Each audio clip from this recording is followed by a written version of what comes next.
I call to order this meeting of the Committee of the Whole, the Peabody City Council. Present at the meeting, we have Councilor Matsoulis, Councilor Sinowitz, Councilor Walsh, Councilor Charist, Councilor Saslaw, Councilor Turco, Councilor Gravel, Councilor Garabedian, Councilor Gould, and Councilor McGinn. First item on the agenda is an update from the Peabody Downtown Action Team. Mr. Mayor. Thank you, Council President. Good evening, councilors. Happy to be here this evening. I know we have a lot of items on the agenda. It's going to be a busy night, but I'm very proud to introduce the Peabody Downtown Action Team. Many of you are familiar with the Peabody Downtown Action Team. In fact, many of you are members of that, and I know Pete McGinn is one of the co-chairs. But it's really an outstanding collection of talent across the city, business owners, elected officials, just genuine people who care for the downtown, and certainly people from Peabody City Hall that have united together and are trying to find ways to continue the revitalization efforts of our downtown. And there's been a tremendous amount of success over the past few years in the work that they have done. Very fortunate to have this group working for us. We have a number of the members who are here today that I did want to introduce, and I'm going to invite Chamber of Commerce Executive Director and the other co-chair of the PDAT committee to come up and speak and give a presentation. But we have Councilors Gravel, Councilor McGinn, who's one of the co-chairs, Councilor Gould, Deanne Healy, as I mentioned, is the other co-chair, Joey Nicotera, who's doing some amazing work for us, Mary Bellavance, Pedro Soto, Karen Conard, Brendan Callahan, Teresa Capella, Bob Langley, Stacy Burnson, Lucia Del Negro, Marie Bishop, David Whitman, and Beth Brennan O'Donnell, and there's other members as well who are not here today that have helped us out significantly. So I'm going to turn it over now to Deanne for the presentation, and certainly any questions I'm here to answer. Thank you, Mr. President. And Deanne Healy, thanks. Thank you, Mayor. Okay. Good evening. I'm excited to be here to give you an update on the Peabody Downtown Action Team. Just to give you a little bit of background, we have been working on the framework of the RKG Report, which was initially presented to the Council in June of 2014. At that time, we formed the Peabody Downtown Action Team to review the report and come up with a plan that we could work on working the recommendations of that report. And we last presented to the Council on February of 2015, so just a year ago. And at that time, we advised the Council that one of the things we were looking actively at was morphing that group into a Peabody Main Streets. So just to give you a little bit of background, this was the area downtown that the RKG report focused on, basically from Main Street over to Walnut. And then quickly, for some of the reports, in the report, the assets talked about was just some of the things that we have downtown. Great architecture, great location, proximity to Salem. We have a lot of local capacity, and that we had been doing some public improvements. But some of our challenges were we had a weak market downtown, we had a lot of business turnover, obviously we're in a floodplain, so flooding was an issue, and we had a lack of market rate housing. And some of the quick things, as I mentioned, when we looked at the RKG report, one of the things the team decided to do was prioritize the recommendations to pick off some of the things that we could do quickly and prioritize some of the longer term plans. So in our first year, we took a look at how do we connect Main Street to some of the side streets, what do we need in terms of gateway treatments and welcome signs, wayfinding signage to get people to understand how to move around downtown and where things were located, the addition of public art, and creating more curb appeal. And so, again, last year we had decided that we would pursue a Main Streets model, and one of the reasons why we decided to look at the Main Streets model was that it had a proven success. It had 3 decades of use in various communities across the country of all different sizes, and it employed a 4-point approach, which gave us the framework that we could use with the Peabody Downtown Action Team to make sure that we could work on multiple projects concurrently. And so that's what we're going to talk about tonight. What is that framework that we are working towards, and what each group is focused on, what we have been able to accomplish, and what we plan in 2016. So the Main Streets model is based on 4 concepts: an organization team, which is basically, if you will, it's kind of like a board of directors, and then we have a promotions group, economic vitality team, and a design group. So myself and Tom Gould chair the promotions committee. You'll see there is a list of the members. The mayor mentioned some of them tonight, but it represents a really good representation of property owners, business owners, organizations, and local people that just have a vested interest. And the promotions team is charged with identifying activities that we can bring downtown, both to attract residents and visitors downtown, creating concepts or promotions between businesses to cross-market each other, and also being able to develop a communication plan to let people know what is happening downtown. And so, as I mentioned, we just started moving towards this Main Street model, and actually we've only divided into these groups as of September of the past year, so September of 2015. And our group immediately hit the ground running with Small Business Saturday and making it part of a holiday stroll and incorporating the tree lighting. The other thing that we hosted was a Coffee with the Cops Day to bring together residents and business owners to meet the police that work downtown and really kind of bring up any issues that they have about safety or things of concern to them, just to kind of create that open dialogue. So those things we did in 2015. We have a couple of pictures here from Small Business Saturday, which was also the holiday stroll, where we, despite the rain, if people remember, it was a Saturday after Thanksgiving, we had a tremendous amount of people come downtown, participate in a cookie crawl that brought them through different businesses. We had the Peabody Rec Department host a frozen playground with Elsa and her friends here at Wigan Auditorium. And then we had our famous conductor with the trolley that brought people around downtown to the different places. So a great way to, again, to just get people to understand that there was a lot going on downtown and different reasons to come down. What we've established for our 2016 priorities are we're looking at the use of Main Street as a truck route. As you may know, we have a lot of large vessels that come through downtown, and they're doing a lot of damage to the street.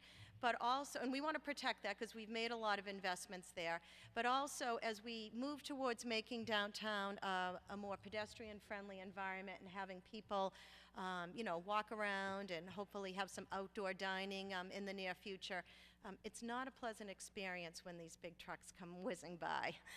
So we're taking a look at that. We are working on, again, a communications plan so that as things happen downtown, we make sure that the residents will know what's happening down here so that they have a reason to come down. And we also want to make sure that we're communicating with the businesses so that they know about various projects that are happening and also know about ways that they can get involved with different promotions. We also have heard from our businesses downtown that a lot of them, they're small business owners. They need assistance with promotions.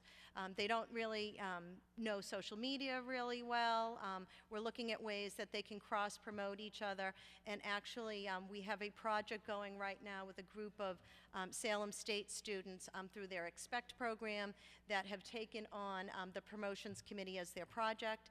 And they are looking at they are working on a plan right now to help the retailers embrace social media as a means of promoting themselves and also creating a plan to cross-promote amongst each other. We're also looking at hosting this year a commercial realtor open house.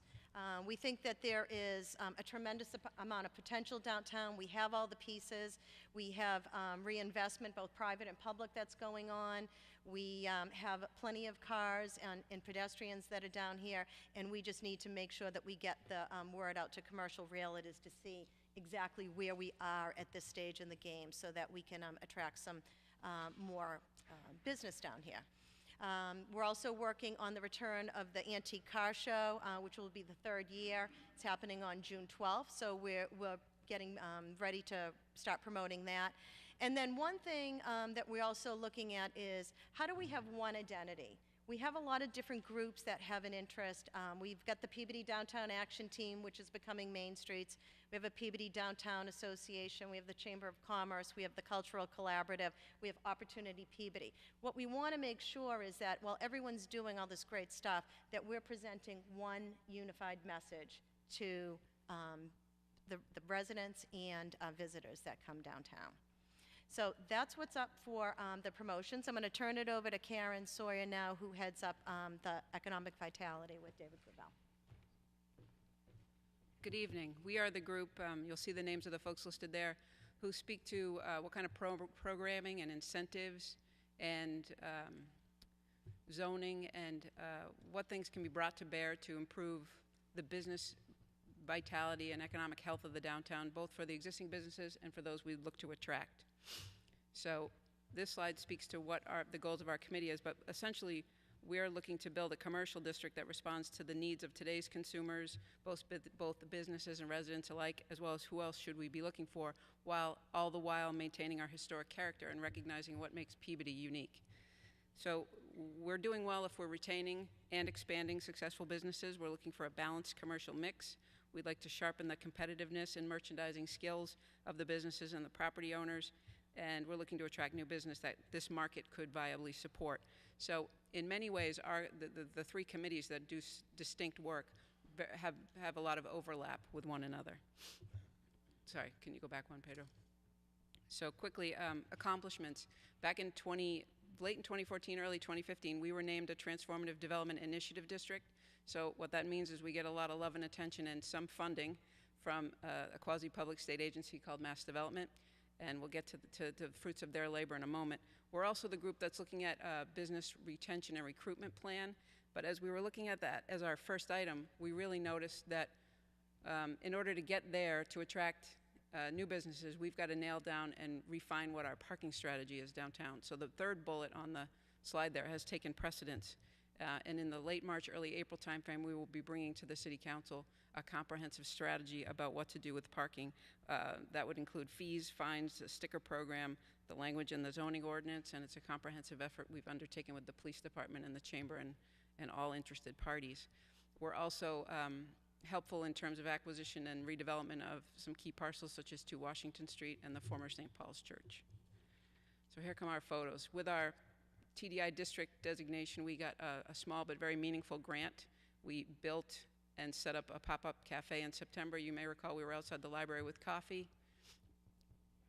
There's our coffee. And then we rolled it out as a pop-up pub in October, which met with similarly great results. We will be bringing the pop-up park back this spring. Then I'll jump to the priorities slide, if you don't mind. So our priorities this year, putting the second bullet first, is to finish up our work on the downtown parking strategy that we've got going on, work on the business retention and recruitment plan, and we really are looking to model ourselves after the Beverly Main Streets model. They have a very good retention and recruitment plan online, and we plan to steal all the good pieces from there with their support. We are looking to further investigate a shuttle to Salem Depot and to get further financial and technical assistance from our TDI district status. We will be working with the design committee on implementing the soon-to-be rolled-out facade and sign program, and we will work to establish an enterprise center somewhere in the downtown, potentially on Main Street, but that would be an idea where we could have shared workspace for a variety of commercial users. Thanks, Pedro. And I'm going to turn over to Julie Daigle, who's going to speak to the design committee. Good evening, councilors. As you know, I'm Julie Daigle, business liaison, and also a member of the Peabody Downtown Action Team. I'm going to speak to you about the design, and which is the physical characteristics of our downtown. The members on the slide are on the design committee of the Peabody Downtown Action Team. Design includes design standards, which Pedro, Councilor McGinn, Judy Otto have been working really closely with the Cecil group and coming up with these standards. They've made significant progress, and they are close to releasing these working documents soon. As well as that, we're working with Mark Favorman on branding and wayfinding. As Deanne was talking about our one identity, we're working to come up with an image or brand that will really, people will recognize and will bring together all these different groups that have been meeting, and it will help with wayfinding in the downtown, so you realize that you are driving through downtown Peabody when you're there. Some other design improvements that we've made, Pedro, next slide, please, include the big belly trash and recycle units. We have 5 of them. You will notice the Outside the Box mural project was launched last year by Lucia Del Negro. There were 4 boxes last year. This year, you'll see a call for artists for additional boxes. Lighting, we've had installations, temporary, thanks to Joey Nicotera, pop up at City Hall, as well as the library. We put some lighting on trees. You'll see some pictures of this and the lit snowflakes that we've included downtown. You really don't notice how dark things are until you start to add lighting, but it's also a very important safety component. And then rivers and streams upkeep. The Public Services Department reported that in July of last summer, they picked up or collected 10,550 pounds of trash, brush, and debris, and then they picked up even more in August. And that last year's effort was surpassed by all previous year's efforts, so we're hoping to continue this in the future. There's not only aesthetic value to cleaning up the rivers and streams, but also it helps alleviate any potential flood or water issues with the downtown. Here's a picture of the Mill Street parking lot. Public Services was very helpful in trimming and pruning, and the sidewalk looks fantastic. It looks a lot safer than it did before. We also, back to the Mill Street parking lot, Wallace Street that goes along that will be lit as part of the MassWorks project that will be starting in March.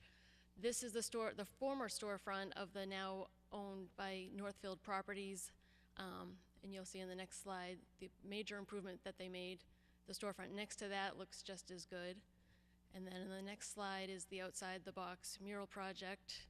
Those are, one of them is at Walgreens, the other one is over by Rousselot.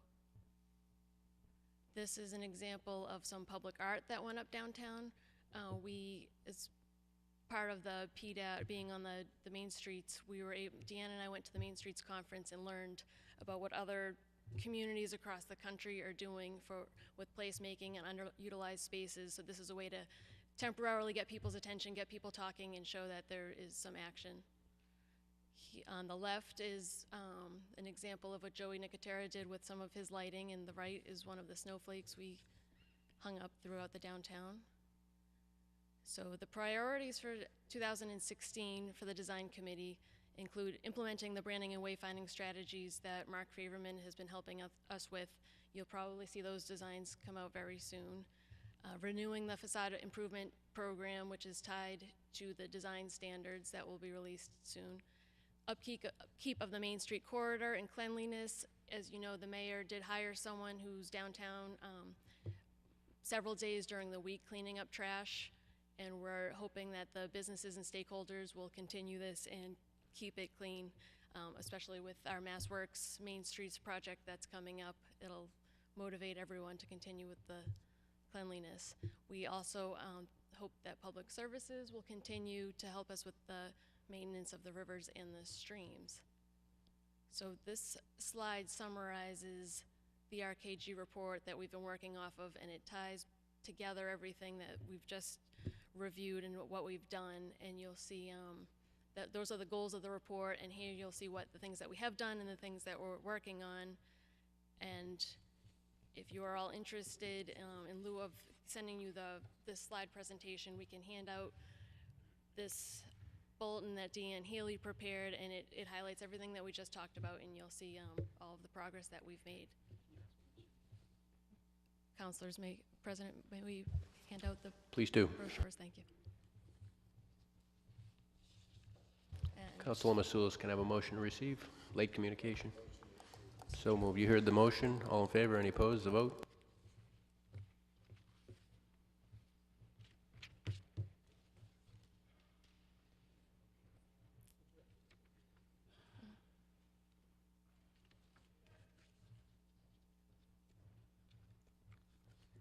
And I trust Councilor McGinn will point out anything that I may have forgotten to mention, because he is one of the chairs of the design committee. So I'm sure I might have forgotten a bullet or two. I will make no such corrections. All right. Thank you very much. Questions or comments from councilors?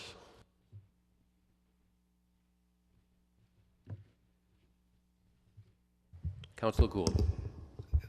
I just want to say thank you to the team that presented. I happen to be a member of the team, and I don't want to sound self-serving, but there's a lot of great energy and work that goes into preparation, meetings. We meet twice a month. It's just a fabulous organization, and we're going to get there. So for those of you in the audience that wonders what's going on downtown, you can see that there's a lot of good things. There's so many more good things to come. So please be patient with us. We talk all the time about some balls are going to drop, and when they drop, they're all going to drop. So in a good way, right, Julie? Yes. Okay. Oh, yeah. So thank you very much for presenting to us. I appreciate Thank it. you. Councilor Walsh. And thank you, Mr. President, and through you to all the presenters. This is terrific, and I know all of you have spent a lot of hours trying to improve downtown. What is of particular interest to me in this pamphlet is the part about signage and the comment that we seem to have signs to direct everybody out of downtown Peabody as opposed to taking advantage of what we have here. So it's nice to see the focus is going to be on the amenities that we have and how the residents of Peabody can take advantage of that, and visitors. So I think that's a great step. And just to echo Councilor Gould's comments that the efforts that are being made are starting to show, and we do have a long way to go, but this is a great start, and congratulations to all of you. Thank you. Thank you very much. We are going to change the order of the agenda here. We've got a number of people here this evening for item C, which is the discussion with the superintendent of the Essex North Shore Technical High School regarding an overview of the fiscal 2017 budget. We're going to take up that matter at this time.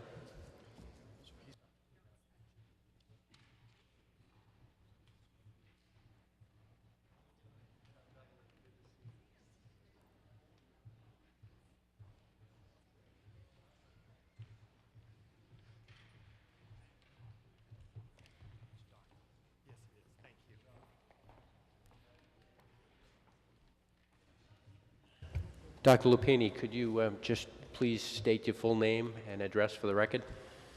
Sure. Bill Lupini, Interim Superintendent at Essex North Shore Agricultural and Technical School District. I'll get that down one of these days. Address is 8 Magnolia Street in Beverly. Thanks for inviting me. Thanks for coming. And my understanding is you may have a brief presentation to start us off. Sure. Thanks for having us here.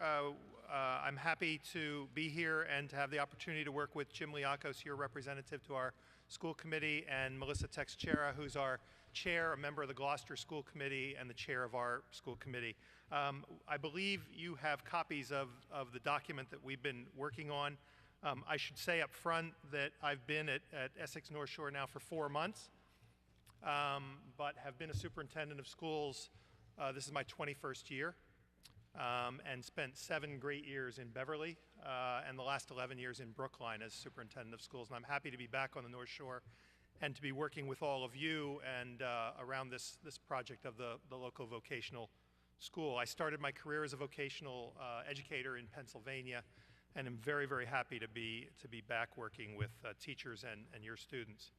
I want to say up front that in that budget document that you'll find, it really lists as the first item our number one goal, and the goal that I came into this position with, which was to create a proposed budget and, quite frankly, a school that is transparent and specific so that school committee members and community leaders can understand proposals and how they support the educational vision of the district.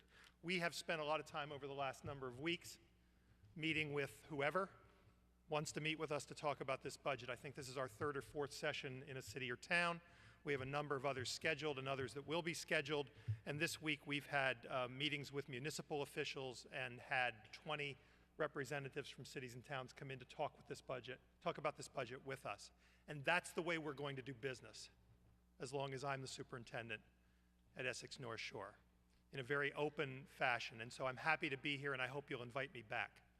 I want to make a couple of comments about what you have in front of you, sort of overview comments. First of all, this budget represents, as you know, an increase in student population. You know that this is a school that in 2 years will max out at its number of 1,440 students. It's slated to go to 1,320 next year. It's in the 1,200 range right now. And the number of Peabody students, you know, has increased. It's in the 220 range now. We have 151 additional applicants for next year. And we're in the process of doing that application process right now. Just to give you some context to that, you have 83 freshmen at the school right now. You had 166 applicants out of the 8th grade in that year that 83 students ended up there. So it gives you a context for what you may be working toward, because I think you've also seen the document that lays out how many students you have by grade level. If you haven't, I'm happy to provide it for you. We have non-teacher pension issues that we've dealt with, at least in part in this proposal, and you know some of the history there around the Essex Aggie, and this being the successor organization to that entity. We've actually factored in next year's contribution for non-teachers who were Essex Aggie employees and are retired. We continue to work with the legislators around picking up the first 2 years of that pension obligation, and we remain optimistic that that will be handled in some fashion from the state budget. Outside of the pension issues, this budget, as you have it in front of you, represents a 1.8% increase, and over the course of the next week, before we meet with our finance committee, that number will decrease. We have some issues that I'll actually mention tonight, where we're going to actually see decreases to that budget and other things that may happen over the next month or so that we actually believe will bring that number down. We have no collective bargaining agreement with our teachers at present, and we have no collective bargaining agreement with our AFSCME unit for others, meaning secretarial custodian. We have a bus agreement. And you may remember from the discussions that this has been a really interesting endeavor, bringing together 2 teacher units, one which was AFT and one which was MTA, and having them decide who was going to represent them and then bargaining with them. So it's been an interesting endeavor. We've made some assumptions in here about collective bargaining going forward that we believe we'll be able to meet in terms of the collective bargaining agreement. This budget represents the beginning of an administrative restructuring. There are actually 4.0 FTE less administrative positions in this budget than I inherited in October. And I want to give you one example of what we're looking at, even in terms of positions that we know we're going to need going forward. So we've restructured in this budget proposal the athletic director position. The athletic director position, and that's due to a retirement. The athletic director position was an individually contracted position. It's not in many of your districts. It's not in many of the districts I've worked with. And so what we've been able to do through that retirement is propose the position as a Unit A teaching position with some teaching responsibility and a stipend. And I believe that mirrors many of the AD positions in our member districts and in some of the vocational schools. So we've taken that creative approach where we believe we have the opportunity through retirements. Next year will be more difficult because next year we'll actually be looking at some positions that people occupy. But we're committed to taking a look at right-sizing the organization in terms of administrators and teachers. So this proposal shows 3 less FTE in terms of our CTE teachers, our vocational teachers, and that's a right-sizing that's occurring as we actually see how many students are in a particular program, how many desire that program. We're right-sizing the program, going from 4 to 3 instructors in some cases, from 3 to 2 in other cases, but along with that, we have some programs that were started when the school opened: HVAC, dental assisting, biotech, where we're now having to add staff because we have seniors. We haven't had seniors before. Next year we'll have seniors. There's 2.2 FTE in the proposal to deal with those. We've moved to the GIC in this budget proposal. So you may remember that the legislation said this entity was going to be GIC, and it was going to be GIC as state employees, meaning that as it's written right now, we have no opportunity to exit the GIC. We are GIC. And we have certain rates that the state employees have in terms of what our employees will pay and what we will pay, and we can't bargain those because of what the legislation says. Now, down the road, we may want to challenge that. We may want to look at that, but right now, that's what the legislation says. We've made that move to the GIC, at least on paper. We'll be moving our employees over starting this spring, trying to assist them in making wise choices in terms of their programs, in terms of their health insurance programs.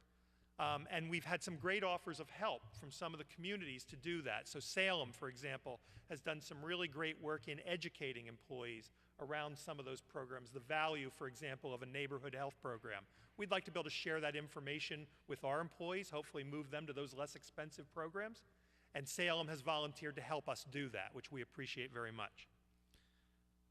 We've restructured, so one of the main key, I should say one thing about GIC. We've had to factor a 7.5% increase here.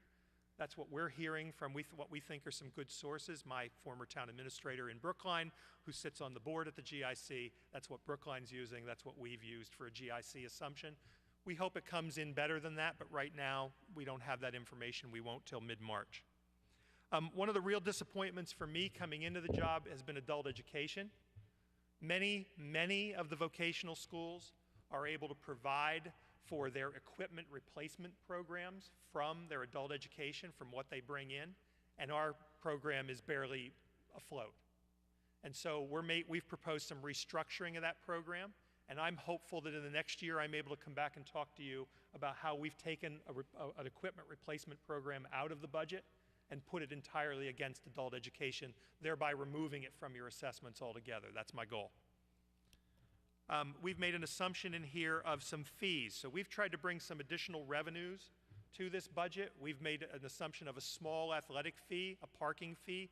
I will tell you the athletic fee is difficult in regional school districts. There aren't very many of them that have them. There are even less of the vocational regional school districts that have them. The only one we could find that we sort of modeled ours after is a $25 a year athletic fee. We've modeled $25 per sport per season to actually get it started, but we don't have one right now. We think that's a good place to start because of what we're seeing with the vocational schools. But I know it's very different in our member districts. I know because I'm the one that put it in place in Beverly with my school committee. So I know that some of them are higher in member districts.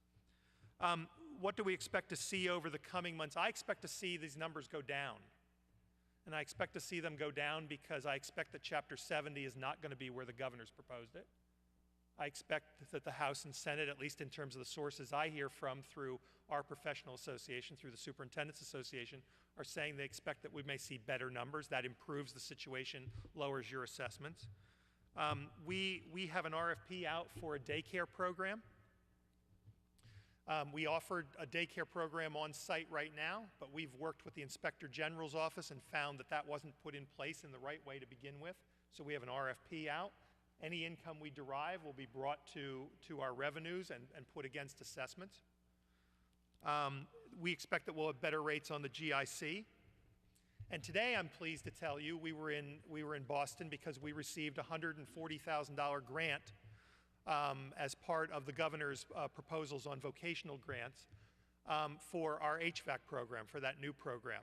So that $144,000 grant allows me to go to our finance committee next week and lower our equipment budget by $100,000 because some of that was spread out over a second and third year.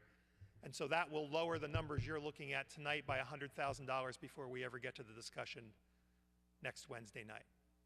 So we have a lot of work to do yet. We're happy to come and talk with you about this. I'm really happy to be here and to give you that sort of overview, and I'd be happy to answer any questions you have. Questions from councilors? Councilor Sinowitz. Thank Thank you, Mr. President. First of all, I'd like to welcome Mr. Lupini to Peabody, and my former colleague, Jim Liakos. Welcome back. You look nice and rested and tanned. So, Mr. Lupini, I just want to just go back in time a little to let you know where we're coming from on this. So, and you'll understand how we feel, or some of us feel. So back in 2009, I was city council president when this vote came before us. And I chaired it, and it was clear to be viable, the vocational school needed Peabody. If Peabody didn't enter it, it might not have gone forward. So the mayor at the time brought forth everybody. He brought the rain. Fred Berry came in, Ted Spiliotis got up there and ranted about, and I couldn't even understand him after he spoke, but I do remember it vividly. So what did we do? We entered into the agreement we were in a position of power, when you know what negotiating is like, and we didn't use our position of power, we just said, yeah, we're in. And so there was 3 people who opposed it, Mayor Betancourt, Councilor, good friend of mine, Rico Mello, who's moved on, and myself. And the question is, why did we oppose it? Why did we oppose it? So number one, the cost is broken down into basically 2 parts, right? One is your capital to build it. And when it first came up, there was $7 million, then it was $9 million, it was $12 million. No one knew what the bond was, but we kind of guessed it was going to, on our share. At the time, we were told it was 22% that we were responsible for.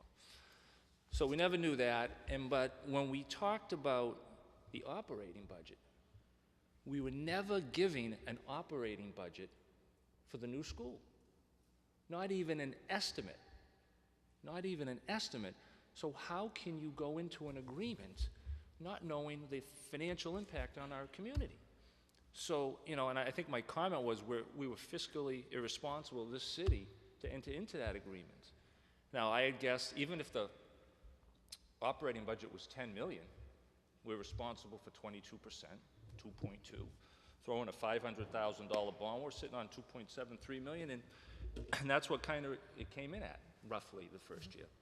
So the first year, I got a piece of paper that was blank, and it said, I didn't, the city council, it said, assessment for the vocational school, $3 million, pay it.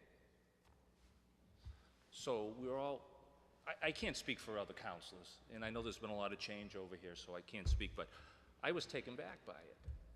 And so we, the superintendent, Master Cola, was here, so I said to him, I go, what are the athletic fees at the vocational school? And he said, there are none. I go, really? Why? And he said, I don't know. I said, what are the bus fees at the vocational school? And he says, there are none. And I said, why? And he said, I don't know. So finally, I said, here's the $1 million question. You want me to approve a $3 million budget, and I have nothing. And we did it. Not me, we as a community did it. And what was disturbing was when people say, we don't have a say. We don't have a say. Whatever comes in front of us, we pay. And I found that even more disturbing when somebody says we don't have a say. We always have a say. That's how I view it. And I'm sure our options would be limited. But, you know, I just want to say this too. It's not about, we're not beating up the kids here. We're just talking about fiscal responsibility, accountability, and transparency.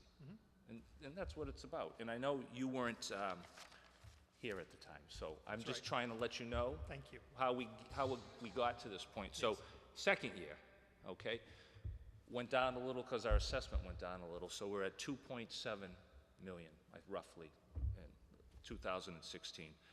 So once again, I get a piece of paper, 2.7 million, pay it. Where's the budget? Same routine. I ask it, I get crickets. Silence, totally nothing. So I actually made a motion at the budget meeting to cut $250,000 out of vocational school budget. And I knew that wouldn't gain any traction here, but I did it just to kind of wake people up to what was going on.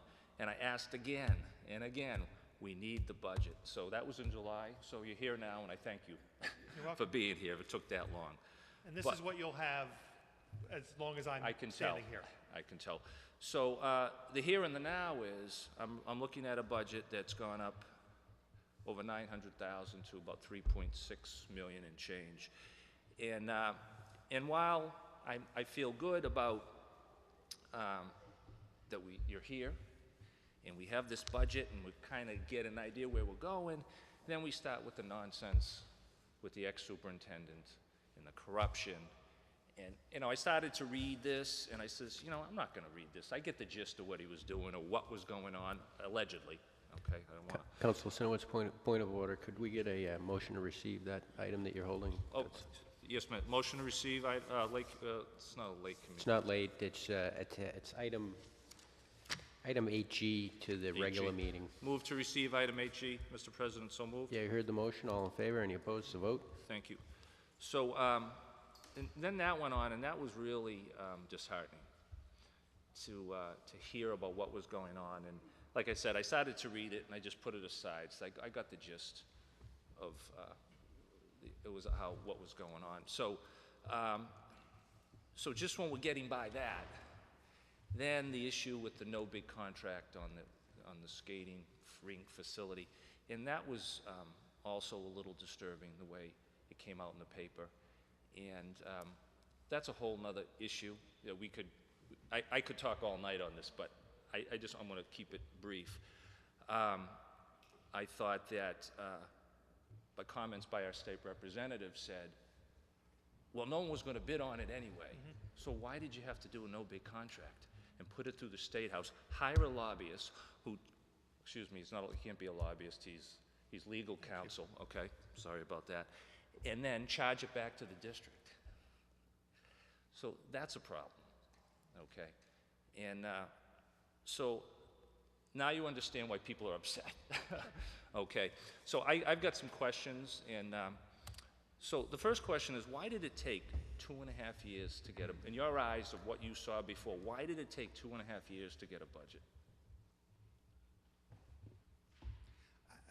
I can't answer that. I mean, I've been a superintendent for 21 years, and for 21 years I've produced documents that look like this to put in front of my school committees, my board of selectmen, my city councils. It's the way I think the superintendent's responsibility to do business. So I can't answer that. Okay, so the next question would be, just explain to me the roles of the committee, the school committee. You got 17 people. You have a chair. 20. You got 20. Oh, yes. Okay, and that's because each. And 3 from the Department of Agriculture. Okay. Yes. 17. Okay, Yes. gotcha. So explain their role, your role, and how money gets spent and approved. So just so I understand how that all goes down. Sure. We have a finance subcommittee. They meet at least monthly. There are, whether there are items within the budget, we go to them for approval. We go to them with appropriate documentation. We provide it ahead of time. We go and we discuss it with them, and then it's recommended to the full school committee for approval. I can't speak to what happened Happened before in fact. October, but Okay. that's since October. Yeah, and it just would seem that with 17 people plus 3. It's not 17 on a subcommittee, sorry. No, but when it comes to the full, that not one person stood up. Unless I didn't read the minutes, I started to read some of the minutes, but no one really stood up and said, what's going on here? And challenged anybody during that time. So that was disappointing. And I do, you know, and I read the articles, however, how accurate, the Salem News is in their reporting. Oh, excuse me, Alan.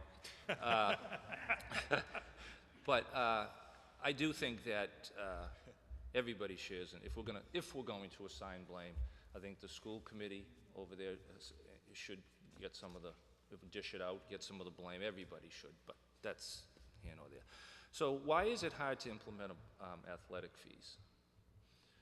Because, as you know, as you mentioned from Beverly, we're sitting on $150 per student. And if you play two sports, you got a $300 cap. So it's almost an issue of equity and fairness, it's to explain to parents, when they ask, why am I paying $300 for my child to play sports? So, Well- and that's just well- a question. Well, I've implemented and/or increased athletic fees, I believe, 5 times, maybe 6. I mean, what you worry about is participation, because what we all want in those situations is we want kids to participate. So I know that your superintendent here, who's a good friend, has been a good friend for a long time, pays attention to the issues of whether we're seeing decreases in numbers of kids as we play with fees, because no one wants to see that happen. We want kids to participate. We want kids to be engaged in extracurriculars. We want them engaged in their school. I think it's more, I don't know why it's been more of an issue at the regional districts, and I'm not sure why those, probably because, the numbers have tended to be lower at vocational schools to begin with in terms of some athletics, and so I think that those schools have been hesitant to put any athletic fees. We believe it's an issue of equity. We believe it's an issue of at least putting something forward. We believe that we need to bring revenues to the table, and so that's why we've proposed the 2 items that we proposed. Okay. Yeah, I would, in the future, I would hope, as a fairness, it could go up a little. We'll take a look at it. Okay. And I have one question about the debt service. I have this chart here, and unless I'm misunderstanding it, so when I look at the capital bond of it to me, to each community, it's a fixed rate. If it costs $30 million to our share. I'm just looking at my business Oh, manager, okay. who's probably going to come and answer that So, question. but what I'm seeing here is when I divide out by, or multiply out by, is our enrollment up to 24.8% of the students there? That's what this, Went from 160-ish to 220, yes. yeah. So I'm seeing a debt service of 0.24858. Am I not looking at that correctly? Are you looking at the assessment sheet? Yes, so, I mean, if your bond is a fixed, if we're paying, what was the bond? Hey, why don't you come up? We've bonded 2 pieces of the project. Could you just please Yeah. Bonded 2 give us your name and address for the record, please? Hi, I'm Marie Zamorowski, the business manager for the school. But we have bonded the majority of the project in two phases. The estimated cost over the next 25-ish years is about $1.8 million a year. So you take the number of students that we have percentage-wise and take that Correct. as our debt service? With the exception of one item, there is the Chapter 70 foundation formula that is used, and in that formula is the minimum contribution. And that is based on each community's different ability to pay. So that number may skew the percentages a little bit. So say Peabody may be, well, I'm just going to throw a number out, $15,000 a student, but yet a Topsfield may be a little bit more. So that number skews the overall percentage.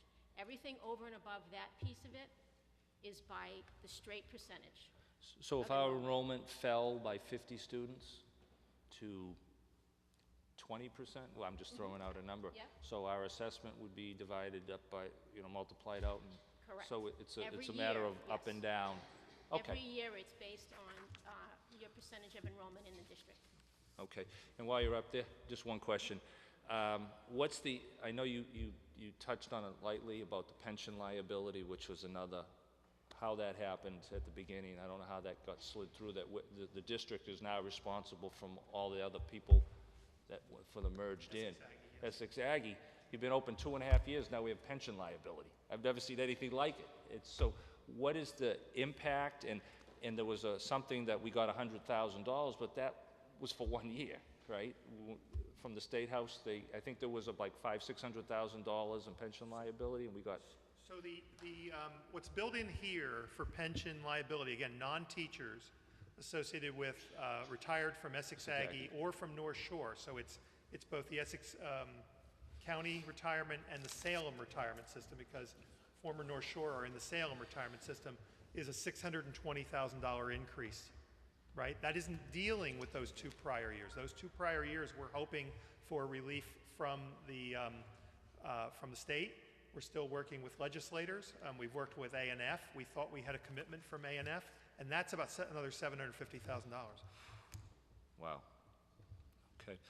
And I'm almost through. So I'm just going to make a few comments just in generalities. And I think that, number one, as we're the biggest contributor to the district, I see, we talk about having a say, and with a board of 17 individuals from each community, when some communities have 3 students or 5 students, whatever it is, it seems to me that the board, I don't know how the bylaws are written. It's a weighted vote. I understand it's Yes. weighted, but to a point when you're outvoted, Yes. it should, to me, it would seem like you should have 7 or 9 people on that board, get the 5, Peabody, Beverly, Salem, Danvers, Gloucester, and then the smaller ones get 1 vote. It just seems like it would be more, the larger payers would have more of a say. That's just a comment you do with what you're with. Okay, so do we have a say? Yes. What? You have a representative on that school committee. It's a weighted vote, and you have the ability to have me come here and have a conversation. You have the ability to come when we sponsor those municipal forums and have a conversation. I will tell you that in those 2 conversations this week, we've considered changes and made changes as a result of those conversations. You absolutely have a say. Okay. So at the end of the day, if we're at full enrollment and we're sitting on $5.5 to $6 million, the question is, when does it become unsustainable for Peabody? Mm-hmm. Well, it's always sustainable, depending how you want to raise the money, right? And we know where that's going. So we have a finite amount of money, and we can raise it through taxes, or we can do it through cuts. And I think over the years, I see our school committee our school budget being cut, and then this. Well, that's the juxtaposition of what goes back and forth. But if you have to look at it hard, then maybe we have to put a cap on the number of students we send each year. I know those are hard decisions, but if we find it unsustainable, then what do we do? I'm not about to speak for the Department of Education, but I'm not actually sure you can do that. Okay, so that's something. Okay, so that would be something Okay. for you to explore. I'm not actually sure you can do that. Well, so if it's 163 kids want to get in, there's only 83 allowed in. No, may I interrupt? Okay. Yeah, so thank you for that. The way that works is actually there's a process. I can provide you with that process. So once students apply, and we have over 1,000 applicants right now for 360 seats. Over 1,000 applicants. And remember that what complicates all of this, and I know many of you know this, so I apologize, is that we have member districts and we have non-member districts. And we have 8 programs open to those non-member districts. So we have a lot of students applying from districts other than our 17. A lot of students. But they can only go in those 8 programs, but all 24 programs are available to your students. So it's a process of an interview. It's a process of looking at grades and attendance and a number of other factors, including career interest. And so, that sort of 50% breakdown that we saw last year is something that we can all use to predict numbers, but I wouldn't say, it's not a fixed number. It's not going to necessarily happen that way this year. So you have 150 applicants. If I was looking at budgets, I would be looking at somewhere in the neighborhood of a freshman class of 75, figuring how many seniors I might have, and I would be playing it out that way. I think the numbers I've run say that you're probably, when the school is completely enrolled, you're probably in that 280 to 320 range. Yeah. That's what I've been told. So, and lastly, I guess I'm almost through. If we're hitting $6 million to educate 300 kids, we just did a Higgins project where we bonded for $50 million. The project was 100, we got reimbursed. And I think the debt on that, the bond was about $3 million. So at some point, if it becomes unsustainable, do we as a community look at coming back and doing it ourselves? And once again, those are hard decisions because we still have 318 students in our vocational school at Peabody High. Yeah, I'm not sure what that number is. I saw it recently. Yeah, I got it right here. Yeah. When the voc started, we had 304 students. Now we have 318. So we're carrying both. So I guess my point is, could we educate? Now, I'm not sure what would happen in terms of the debt service that we owe to them, and because if we decide we're not sending anybody, this is, I'm just throwing this out there as what if things, we can't afford it, we don't, if we did it ourselves, and I'm sure we could probably educate those kids for $6 million a year, and put an addition on at the high school. So that's just down the line if it just gets crazy, and I'm worried about it. So, may I? So, I can't answer the question. Right. I mean, Yeah, I can tell you there's a withdrawal process. You know from the bylaws, if you've seen them, I'm sure you have, that there's a withdrawal process that spells out many of the pieces of the question that you asked. I mean, we want you there, and part of what I tried to say up front is not only here are steps that we've taken in looking at FY17, but here are some steps we're going to take in the future to try to control these costs, right? We're taking a look at administration. We're trying to offset equipment purchases with a robust adult education program. These are things that we're going to try to do to make sure that we maintain affordability for all of our communities. Okay, and just two things and I'm done. Don't be so sold on the GIC. Now, think about 2.5 years ago when the vote was coming on board.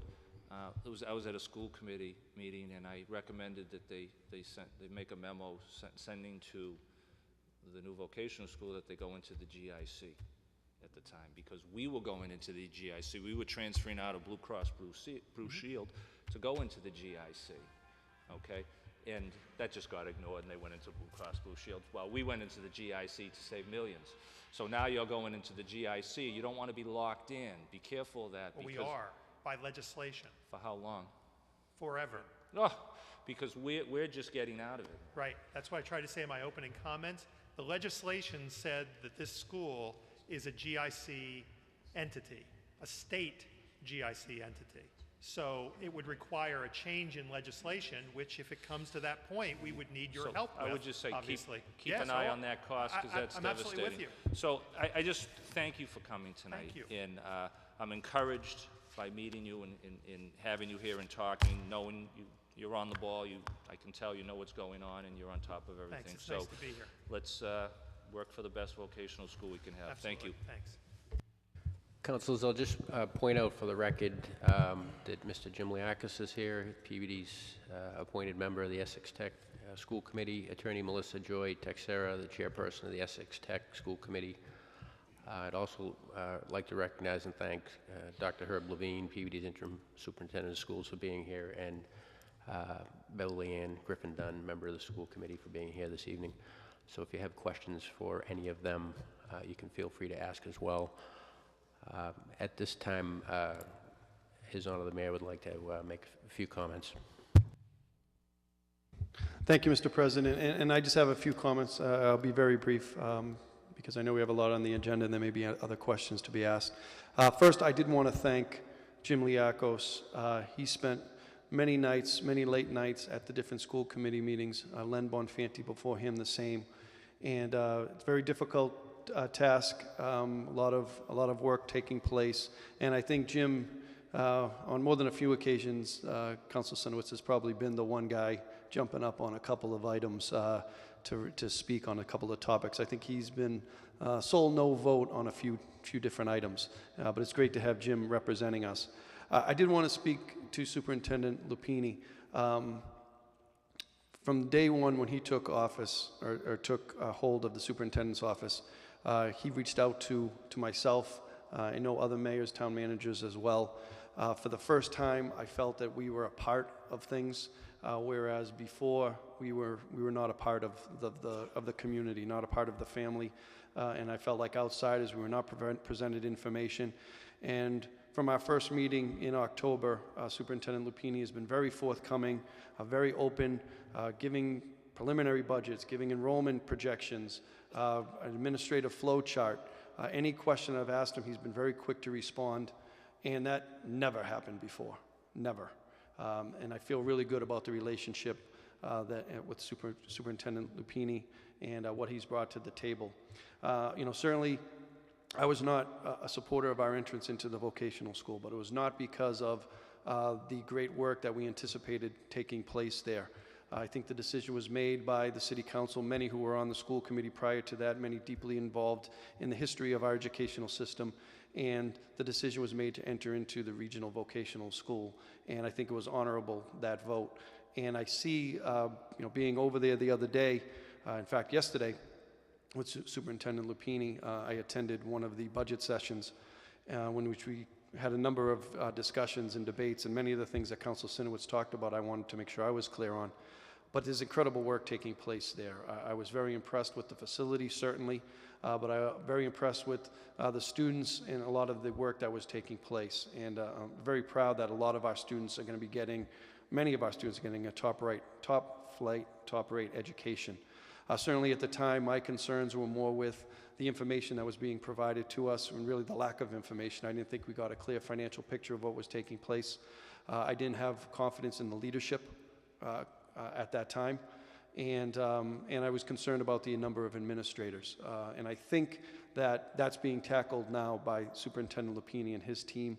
I think they are looking at the amount of administrators. I think they are looking at other opportunities to cut costs, look at certain fees that all of us have to look at for our students. I know there's always been very difficult decisions made by school committee, city council to impose fees, and I'm glad that that's now being looked at in terms of parking fees, in terms of athletic fees, that's also being looked at and being tackled by this administration. I feel we're in a much better place than we were a few years ago. Actually, not even a few years ago, a few months ago, we're in a better place. I feel much more confident, much more comfortable with what's going on over at the school. It's open, it's transparent, and I'm very pleased about that. Our enrollment is going to go up. Right now, our senior class is 31 students, our junior class is 41 students, our sophomore class is 67 students, and our freshman class is 83 students. The number of applications last year, as superintendent said, was 166. So we're looking at about half our students, 83 out of 166. This year we have 151 applicants. So as the superintendent said, we're estimating that it's going to be about 75 students in that range, and that will also go up next year until they're at full capacity with the 1,440 students. So we anticipate around 300 students. So more than ever, we need to be protective of our taxpayers. We need to be protective of our tax dollars, the money that we're putting in. We're going to continue to be very vocal in meeting with Superintendent Lupini and his team to, wherever possible, find ways to consolidate positions, maybe eliminate some duplicity, and things of that nature that I think can help us with the bottom line. And that's going to be all of our job, school committee, city council, and certainly myself. But I do feel a lot better about where we are in the direction that we're going. I feel like our questions and our remarks, our advice, our recommendations are being taken seriously for the first time in years. I feel that there's people listening and there's people trying to find a way to make it work for the city of Peabody. And again, that never, ever happened before. So I'm very pleased about that relationship, and I just wanted to make those comments, Mr. President. Thank you, Mr. Mayor. Yes, Mr. Liakis, please. It's good to see you all again, and very strange to be here, let me tell you. When I was coming down Lowell Street, and I really thought I was going to a council meeting. But the weirdest thing of all, and I've told Ted this, is that, never in my life did I thought I'd end up back on the school committee. I mean, you come full circle. But I wanted to say a few words about the school and what has gone on, and I'd be glad to entertain any questions as well. But a lot has gone on. I got there, I was there for 2 meetings, and the next thing you know, the superintendent is, however you want to phrase it, not there anymore. And much has happened, much has transpired.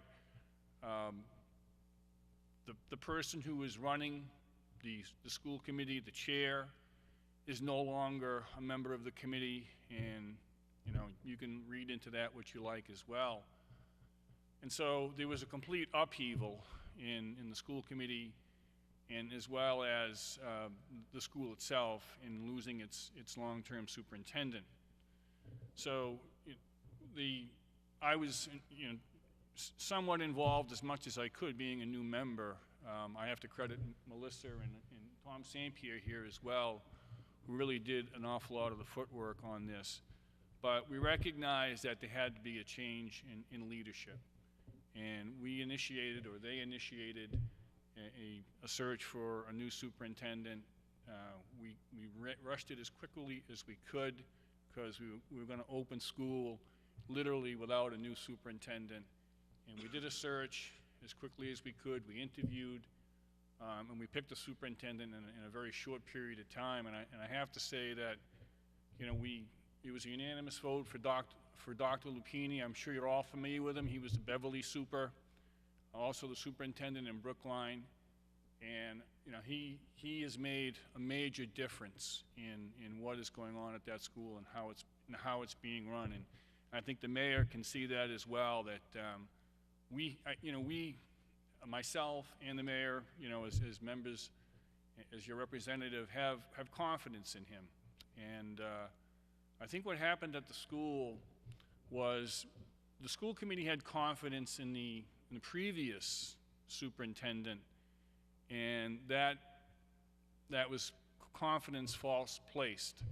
They had the wrong person, in my opinion, and many things went wrong. I know that I asked the city council, Tim, to send you a copy of that report on what went on with the investigation there.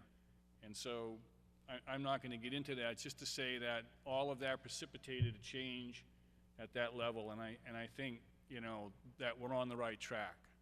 There's been a change in the school committee.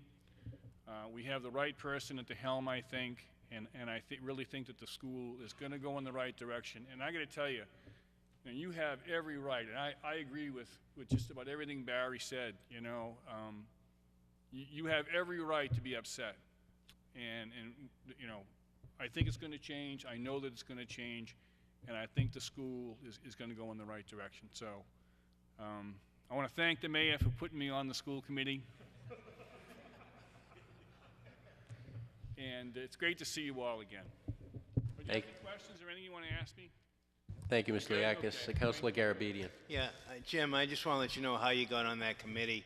When you decided to leave the council, we all got together and said, you know, he needs to be punished.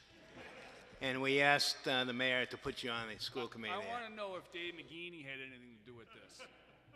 Because when he laughed the hardest when he found out that I was going back on the school committee. When Dave was on the school committee, he used to say to me, "How did you spend 20 years here?"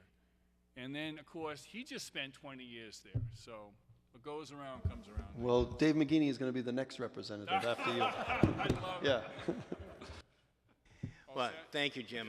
Appreciate you talking to us. But, you know, it's funny, and I know Councilor Sinowitz, I think, is feeling much better right now as we're all here.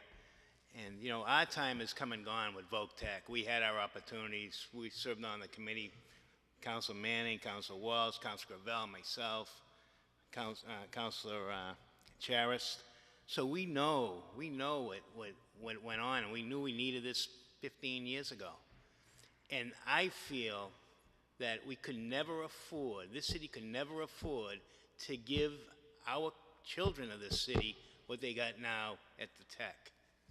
So I feel very fortunate that we have Dr. Lupini as a leader, and I feel that the people of Peabody need to know, no matter what, whatever we do in education, excuse my blue finger, I cut it today. Whatever we do in education, we know it's going to be a great thing at the end of the road, but we got to pay for it in the beginning. And we're all for it, and that's why we're here tonight, and that's why we supported it, was it 5-6 years ago. So I want to thank you, Dr. Lupini, for coming up, and you have all the faith in us. We know you can do it. Thank you. Thank you, Councilor Garabedian. Councilor Gravel. Thank you, Council President. And Jim, I want you to know that was the easiest election you ever won. Only mayor came to us, he said, all we need is 4 people to vote. That was your 4th vote. But having served a long time with you on the committee, on the school committee as well as here, I was thrilled when you got placed in that position, because I had told the mayor in the beginning, I kind of felt like the reason we have no voice is because we have no voice, we don't have enough voice sitting at that school committee. And, you know, to have somebody with the experience of having been on a local school committee at some of the not so easiest times in the city's history, I felt really confident that we were going to go forward and really do well. The only thing I would ask is it possible, and I know you have a very busy schedule now with skiing and golf and all those things, would it be possible for us to have maybe a quarterly visit from you just to keep us updated on the progress? I have all the respect in the world for Dr. Lupini. I really do. I respected his services over in Beverly. I thought he did a fabulous job over there. I was thrilled when they hired him for this particular job. But would it be possible for us to get, at least, Jim, you to come down maybe once a quarter or every few months and give us a sense for what's going on and how things are progressing? I know that the motion was actually for me to appear last year, but I had the same doctor as Councilor Gould, but we got different results, so I couldn't come in. I had to have my knee done twice. Most people have it only done once, but I would be glad to come in anytime you'd like. Just, I was a spell there where I was really laid up and couldn't do much, but back on my feet now, and I'll come in anytime you ask. I really appreciate it, Jim. Thank you very much. Thank you, Councilor Gravel. Councilor Sasslaw. Thank you. Thank you for coming before us tonight, Dr. Lupini. I appreciate your transparency and your communication, open communication that you've put forth tonight. I just had a couple of questions that sometimes when I'm in the community I get asked, and it's more the workings of the school itself. And you talked about students who come up from outside the district. Yes. And so there are 8 programs that they're available. Yes. How does that affect children from our community or inside the district who want to get to the school, out of curiosity? I don't think it does. Remember, I've been there 4 months. I don't believe it does. I mean, those students from those non-member districts can apply only to those 8 programs. Your students can apply to any programs. The criteria, the scoring at the end of the day ends up being much higher for an out-of-district student to be there. There are about 320 of them there across those 8 programs. But we have many, many students from our member districts who are in those 8 ag programs and doing well in those programs as a result. So I don't see that it does. And the fee that they pay, how does that? They pay? How do you come up with that fee? Yeah, they pay a 2-tiered fee. It's actually in the document. It's around $16,800, I think, is the number. Yeah, for the tuition. That's billed to the member community, school district in the case of individual towns. That's based on who actually shows up on day 1, so September 1st, whereas yours is based on the prior October 1st. Theirs is based on who shows up on the first day of school. But we now keep them apprised of that information. That rate is set by the state. And there's a transportation rate set as well. So the answer to your earlier question about transportation, they actually do pay a transportation fee, the non-members. They pay $18.18, I think is what the figure's set at for next year. Regional districts cannot bill for transportation. We get a transportation reimbursement from the state, so I hope that answers the question you sort of put forward earlier. So they pay those 2 fees on each student. So they pay $16,800, is that? Plus $18.18. Okay. So that's a pretty good deal if I figure out the numbers, what we're paying and our cost per student, so. Yes, I've talked a number of times with our representative at the Department of Education about sort of revisiting that, particularly for a school like us. We're really the only school like this. Sure. There are regional agricultural schools. There are very few that have sort of a core of member communities and the ag programs that take kids from another 35 districts, and I think it's worth a conversation. Absolutely.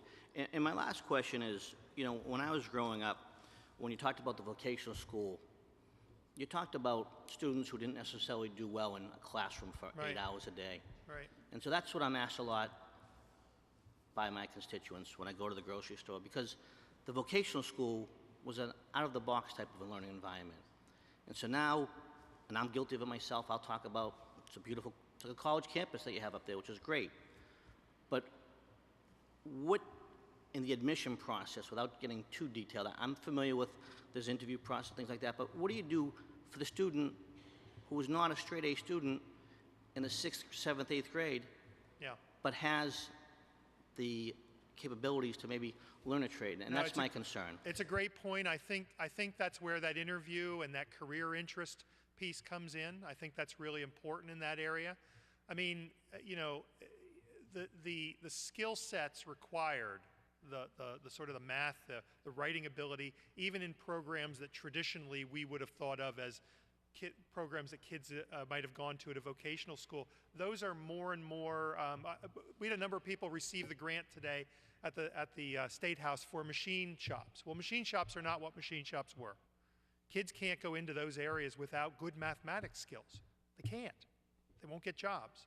We actually work with the workforce board in the area around some summer programming for displaced workers. And so we're trying to work with kids around those. We have, I think what's great about the school now is we have this really amazing combination of kids and programs. So we have kids who think they want to go to MIT and they go into biotech. And we have kids who don't want to go to college but want to go to work, and maybe they go to some other program, and they all flourish together in this school. So I think the opportunities are still there for those kids. Thank you very much. You're welcome. Any other councilors? Councilor Walsh. Thank you, Mr. President. Through you to Dr. Lapini. Doctor, when you originally made your presentation tonight, you brought up a couple issues, and I'd like to follow up on, if you don't mind. One was the pension liability, where you said you were hoping the state picks up the first 2 years. Yes.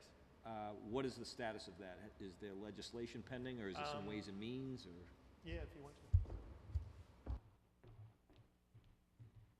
Good evening. I am Melissa Texera, chairperson to the Essex Tech School Committee. My address is 467 Western Ave, Gloucester.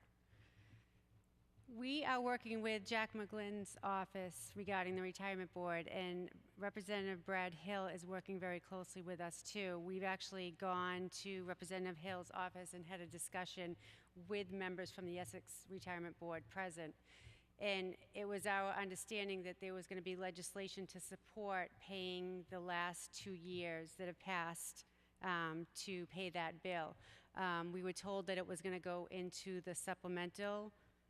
And the other day, I got a phone call from Mr. McGlynn's office, and what the message was is that the supplemental was a bare bones, but there's still some action going forward to modify that supplemental. So that's where we have our fingers crossed, hoping that the money is going to be put in that modification. Okay, and through you, Mr. President, if that's okay. So does that mean that the liability is just that? Nobody has paid it? No. And we're responsible for it if this legislation does not go through? We are, okay. But and what is that amount? It's $750. We actually have 50% of that encumbered, so it would essentially be $375 that's unaccounted for at the moment. Okay, all right, okay.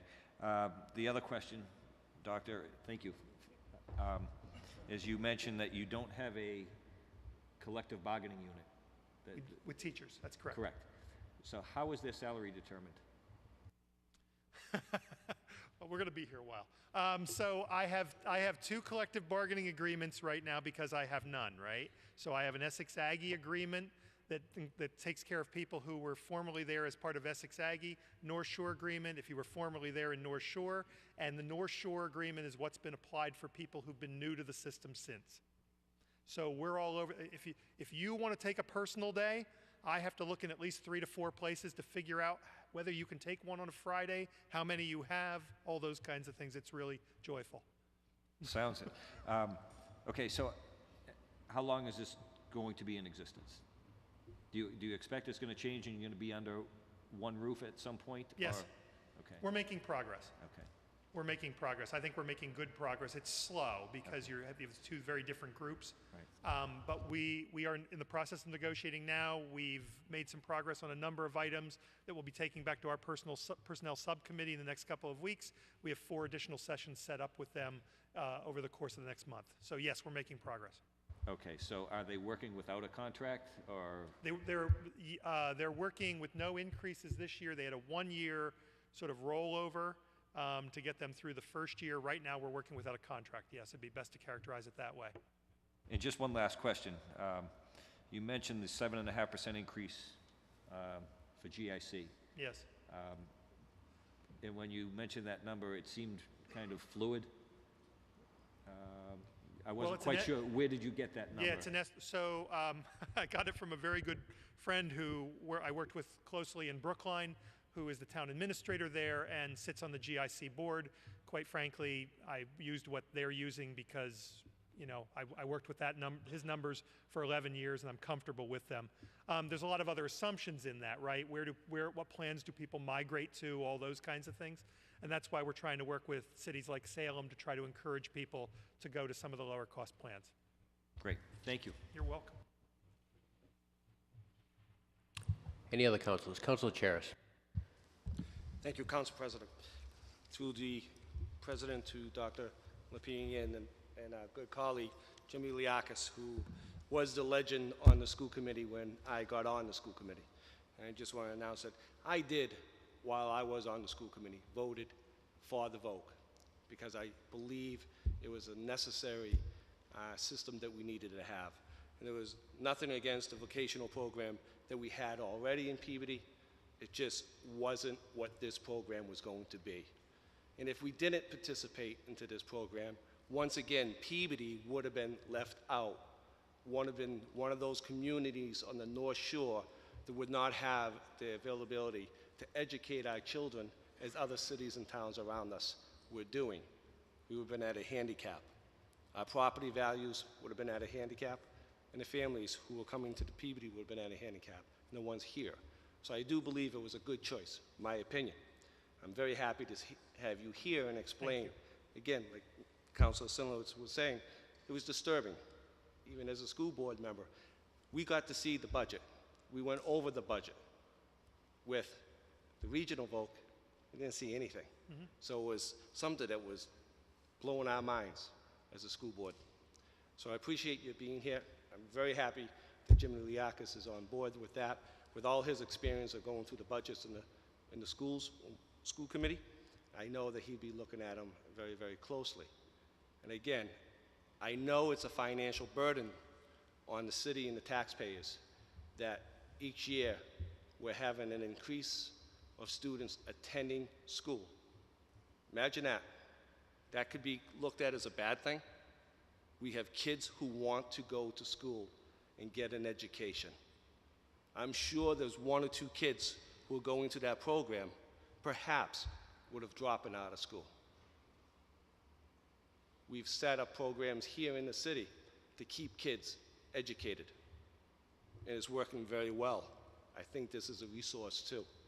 So again, I understand it's a burden on the taxpayers, and I am a taxpayer, but I see it that these kids want to go to school and get a good education and training for a good career afterwards.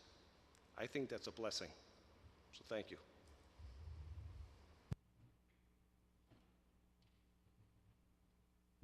Thank you, Councilor Charis. May I just make a brief comment before? You certainly may. Thank you. So I want to thank you again for allowing me to be here. I want to sort of echo that. I'm an educator, right? And your kids are great. I mean, one of the real draws for me to the school was the day I toured there, and I got to meet students and teachers, and your kids are marvelous. They're just great. They want to be there. They're interested in the career areas that they're learning in. They're just wonderful to one another, and they're wonderful to the adults. So thank you for sending them to us. We really appreciate that. Invite me back anytime.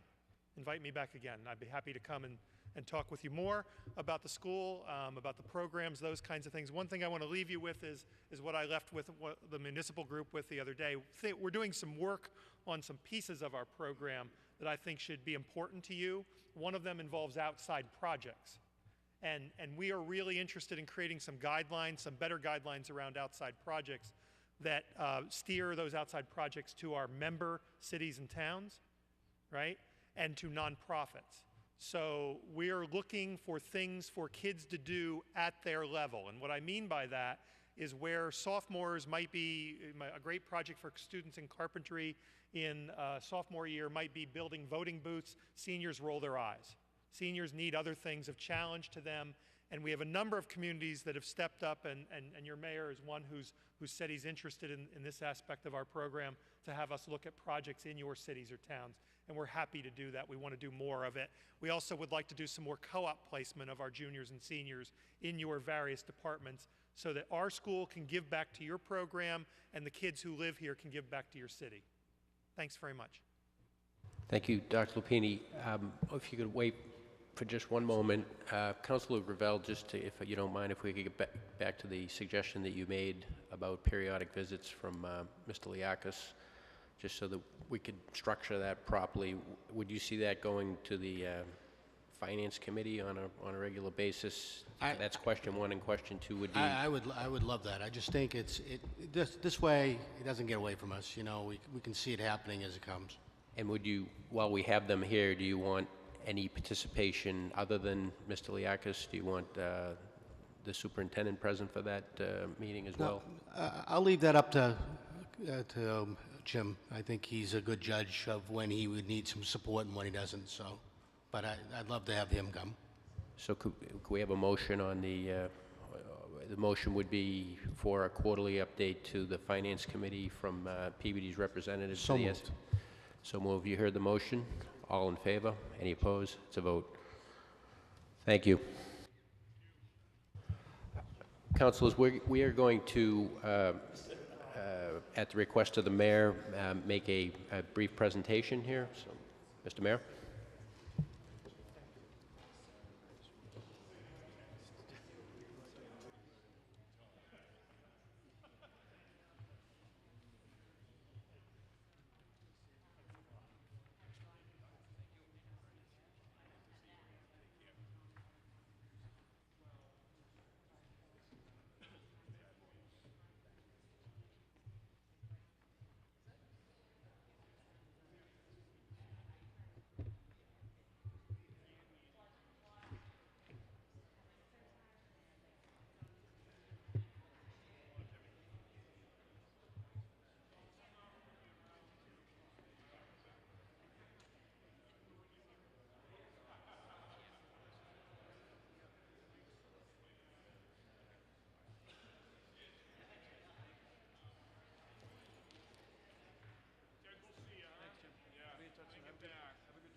Councilors, I'd like to turn the podium over to His Honor the Mayor for presentation. Thank you. Thank you, Mr. President. And we're very fortunate in the city. Actually, hold on.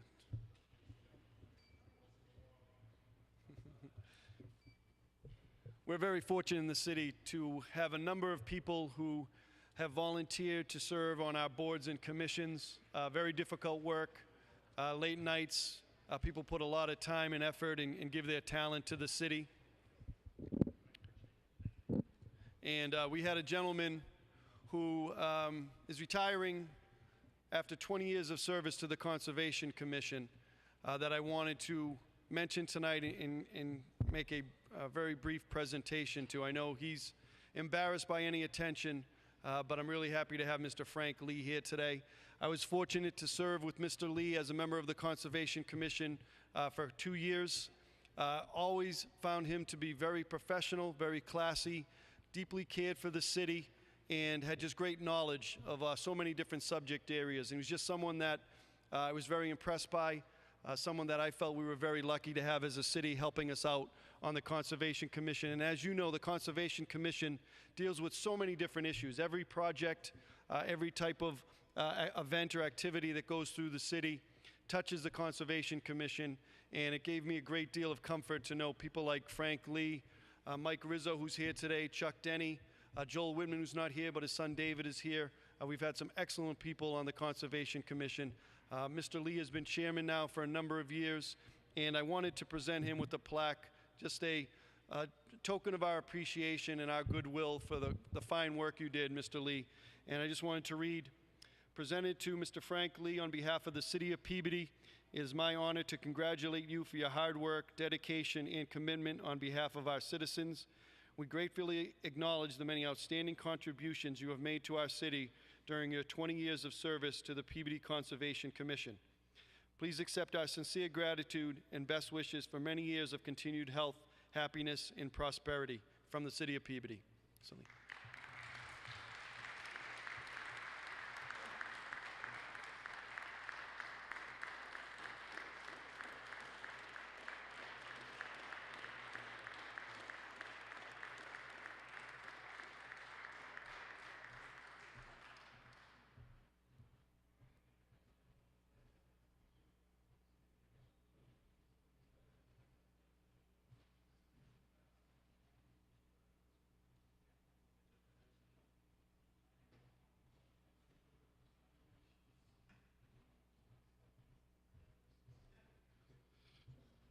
And Mr. Lee just wanted me to mention, he was very appreciative of the recognition tonight. I know he's embarrassed by it, but he did want to mention that he's had the pleasure of working with many great people on that board, and also we wanted to give thanks and appreciation to the members of the staff, Lucia Del Negro, our conservation agent, Karen Conard, Community Development Director, and others who have helped out, different engineers, different people from the Department of Public Works, people from across the city, and he wanted to mention the fine work they do as well. So again, thank you, Mr. Lee. Thank you.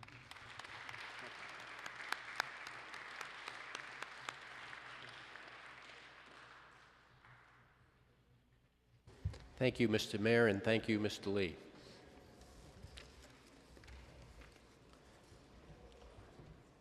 Council is moving on. We're at item B on the agenda, review of the salary of the mayor, sections 213 and section 213-1. Councilor Gould. Thank you, Mr. President. As all my fellow councilors are aware, we are chartered to review the mayor's salary February of every year, and by the end of February, we have our last meeting is right now for the month of February. The mayor's salary currently is at $105,000. Excuse me, Councilor Gould, point of information. Councilor Walsh. Thank you. Excuse me, Councilor Gould, but councilors, the mayor has been very helpful to me in the last week or so, and I just feel under those circumstances, I should not vote on this. So I'm going to recuse myself from this. I haven't been shy about how I feel, but I don't think it appropriate for me to, at this time, vote on this. I'm going to step aside. Thank you, Councilor Walsh. Councilor Gould. Thank you, Mr. President.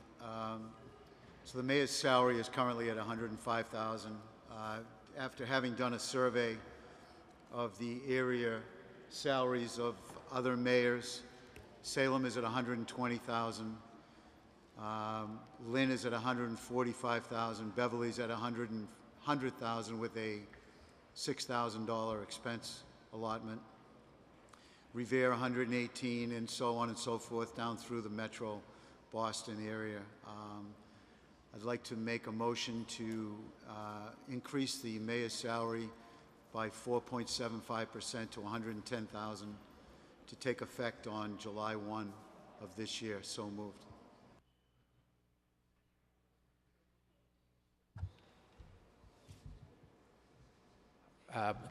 Could you ask you just repeat the motion? Sure. Make an increase in the mayor's salary of 0.0475% to $110,000 annually. So moved. To take effect on July 1 of this year. So moved. Councilor Manning Martin. Thank you, Mr. Chairman. I know that there had been some discussion, it actually may have been Council Walsh, to revert back to the way we had done it before, and I don't think that really came to fruition unless I'm wrong. So our salaries are still linked to the mayor's salary, so therefore, if we vote a 4.7% raise for the mayor, we would in essence be doing the same for ourselves. Is that accurate? Is that question to me, Councilor? If you have the answer, yes it is. If not, Tim? Yeah, I believe that is accurate. Nothing has changed. The linkage is 9% of the mayor's salary. Thank you. And with that, I have to say that I do believe that the mayor is deserving of a raise, and I do believe he's deserving certainly of the amount that you've suggested, Councilor Gould. I don't think I'm deserving of a raise, and I really, no offense, fellas, but I don't find that really the rest of us are deserving of a raise either. And we didn't take action. We should have over the last year to revert back, and we didn't. So with that, I think that the mayor has worked tirelessly over the last several years. He really does a lot of work. He puts in the hours.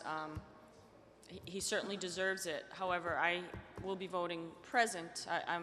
I'm torn because he deserves it, but I cannot vote for my own raise, and I think we need to revert back. So I'll be voting present, and I think the mayor's doing a great job and is deserving of it.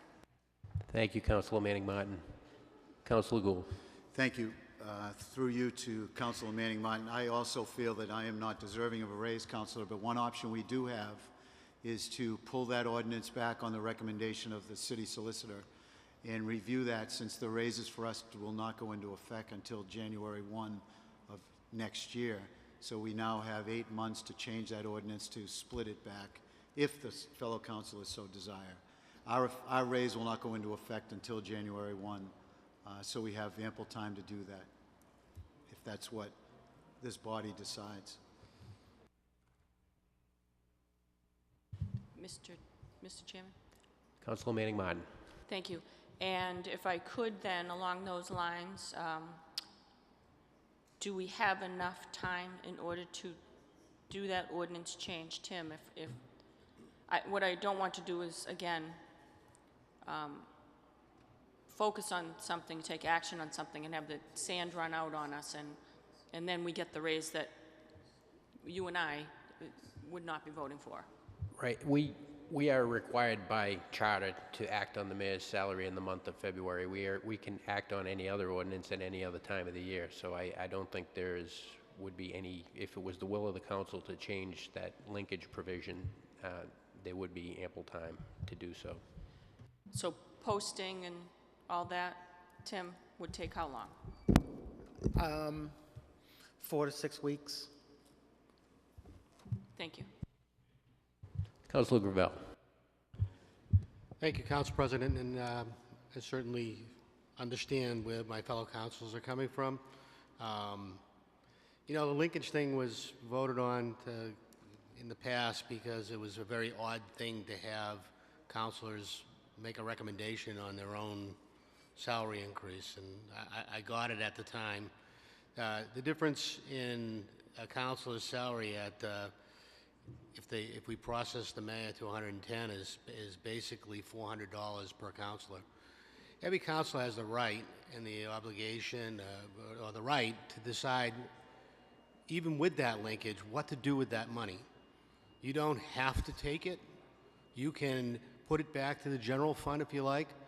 Actually, we would never have been in this conundrum with the mayor's salary had the former mayor actually taken the salary increases that were recommended by the council in previous years.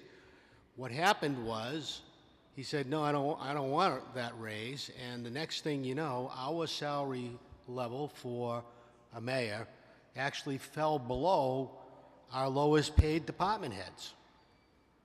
And it kept that way because we had a mayor previously who didn't want or need the raise. I get it. But the proper thing to have done would have been to keep the salary competitive in the area of what it should be and allow that person to put that money back into the general fund or contribute it wherever they want, you know, basically letting the public know this is what I'm doing with that money. So I have no problem breaking the linkage, having a meeting to break the linkage. I think we got to do it in proper order. You have to have a meeting to discuss it. It has to be properly before us on an agenda. We have to then vote on it. And if we want to get rid of it, we can get rid of it. But I don't think we need to penalize a person because they're linked to us, and I agree with you, Council Manning, you know, and if we don't feel that we ourselves deserve a raise and the linkage isn't broken, we, again, all have the opportunity to take that money and say, look, I'm giving that back. There have been many counselors in the past history of this committee who, for a number of reasons, haven't taken a salary because it would affect things like their retirement and such. So those were reverted back to the general fund. They're in and they're out. So I don't think we should be too concerned about, you know, that portion of money. We can schedule the meeting, we can talk about it, we can break the linkage, but if it doesn't happen in a timely manner, as you're concerned with, again, give the money back. That's what I plan on doing with mine. Thank you, Councilor Gravel. Councilor Gould. I just forgot to mention something earlier to reinforce the salary of the mayor. He is 83rd on the list of earners in the city of Peabody. It's the CEO of a $50 or $160 million budget, and 83rd on the list is just, to me, it's mind-boggling. But thank you, Mr. President. Thank you, Councilor Gould. Councilor Gould, on your motion, since we would be changing an ordinance, would you add to that motion and advertise? So moved. Thank you. Councilors, so we have a motion on the floor to increase the mayor's... Point of order. I don't think, correct me if I'm wrong, you can ask our city solicitor. I don't think you can put that up as an ordinance at this meeting when it wasn't properly advertised as that's the agenda of this meeting. I think that has to be reviewed and it has to be voted on in terms of changing the ordinance for the linkage. We're not, this has nothing to do with the linkage. This is on the agenda as it's required by charter to be on the agenda before the committee of the whole to discuss the mayor's salary. The motion on the floor is for a raise to the mayor exclusively. Oh, okay. Excuse me, I thought you were talking about the linkage thing. I think right after the motion, we could make a motion to schedule a meeting to discuss the linkage. We could, but that's not the motion currently. I'll make that after. Thank you, Councilor Gravel. Could you repeat the motion now, please? Could I ask the clerk to repeat the motion? The motion is to increase the mayor's salary by 4.75% to $110,000 annually to take effect on July 1st, 2016, and that the ordinance be advertised. Yeah, because the mayor's salary is by ordinance, so we have to advertise and then come back to adopt. Councilor Sinowitz, on the motion. Yeah, so let me get this straight. The ordinance says the mayor, we have to act on the mayor's salary, and this council's salary is linked to the mayor's. So you're proposing a motion that's going to violate the ordinance and not give... You can't do that. You're changing the ordinance by that motion. His motion, you can't just cut it out. You can't make that motion. There is no motion on the floor to do any... The motion was to give the mayor a raise. Correct. Yeah. And Well, so, that is the motion. So what's linked to the mayor's raise is the council. You can't just separate the two. There is no separation. There is no motion to do any separation Well, at this... that's not the way the motion was... It's precisely the way of the motion. I'll ask the clerk to read the motion again. The motion is to increase the mayor's salary by 4.75% to $110,000 annually to take effect on July 1st, 2016, and to advertise the ordinance on the mayor's salary. Would that be proper with the council's salary to be increased also? Is that part of the motion? Even though it's not stated in the motion, but that's what the ordinance reads. If I, excuse me, through you, Mr. President, to Councilor Gould. Sinowitz, if I interpret it correctly, our raises automatically go into effect until we act otherwise, and there is there is discussion about breaking the linkage at some point, but that's a full-body discussion to take place at a later date. Councilor Charis. Just for clarification, we must take a vote in the month of February for the mayor's increase. Only in the month of February, correct? We are required by President. charter to review this matter. We don't have to, we are not obligated to increase the mayor's salary, no, but we are obligated to review it, and that's what we're here to do this evening.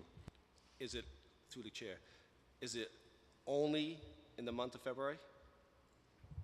That is what the charter stipulates, correct? Again, through the president. And we can look at the linkage after the month of February until January when it goes into effect.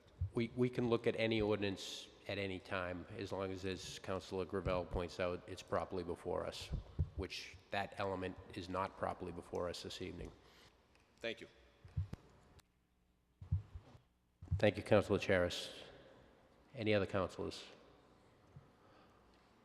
Councilors, you heard the motion. Roll call. Councilors Mitsoulas. Yes. Sinowitz. Manning Martin. Present. Charist. Yes. Sasla. Yes. Turco. Yes. Gravel. Yes.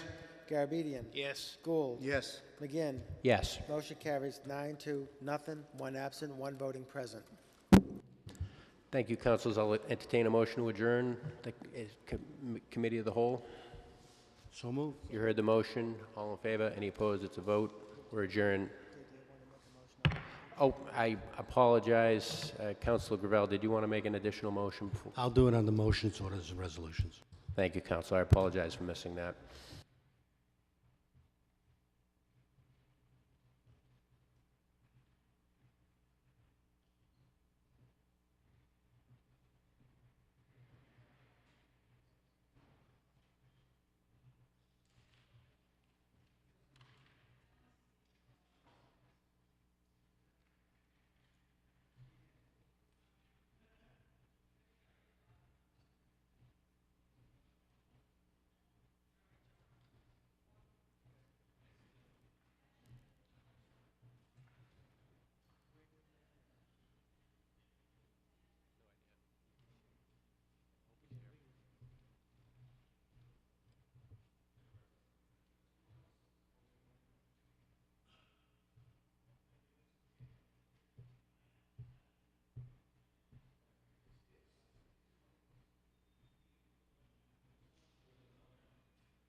I'd like to call to order this meeting of the Peabody City Council. Would you please join me with a moment of silent prayer?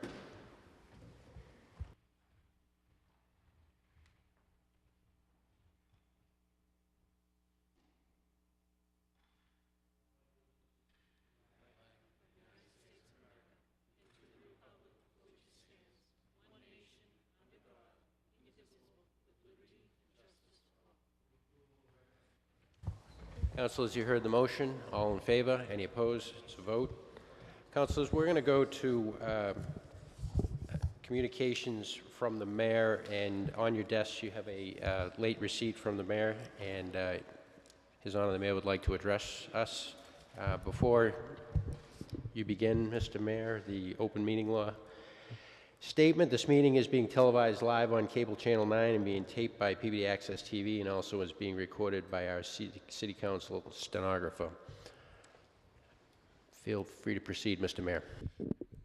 Thank you, Council President. I'm here today under suspension of the rules to ask for a waiver under Mass General Laws, Chapter 149, Section 44. Councilor Matsoulis, can I have a motion to receive this?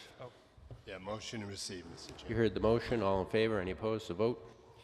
Asking today for a waiver of advertising and bidding requirements concerning necessary building repairs resulting from a heating system failure and resulting water damage. I think many of you know that we Sunday, over the course of Sunday, and then on a Monday morning when custodian Joe Kelly came in, he realized that we had a significant water leak. There seemed to be a broken water valve in the heating system that had been leaking for a period of time, and there was significant damage to a number of city offices, the health department, the veterans department, which was, I didn't mind having on Chris Ty, and then also on the city clerk's office, Tim Spanos, and there was some significant damage. I think you've seen some of the photos in the packet. But we wanted to move forward with quick repairs. We do have a plan in place in the interim period of time to move some offices. The conference room downstairs is going to be holding the offices for the health inspectors as well as for the veterans office. And then Sharon Cameron has been moved up to our city council chambers, our city council office for a period of time as well. Unfortunate situation that these things happen, but certainly in a building as old as this, from 1888, there's going to be some damage here or there that I know many of you have been through yourselves at your houses or your places of business. So we wanted to jump on this right away. We are going to be submitting or receiving 3 or more parties for quotes for each of the trades, and we wanted to begin promptly upon arrival from approval of the waiver to move forward and get these repairs done as soon as possible. So that's why I'm here today. Tim Healy, our facilities director, is here, and Dan Doucette, who is our man for all of purchasing, bidding requirements. Certainly here to any questions. I appreciate them staying here as well for this. Any questions, they'd be very able and willing to answer. Councilor Manning Martin. Thank you, Mr. Chairman. Through you to the mayor. Mayor, the provision you mentioned, Mass General Law 149, Section 44, it just doesn't tell the title of it. Is it for emergency, or what's the law? The waivers of the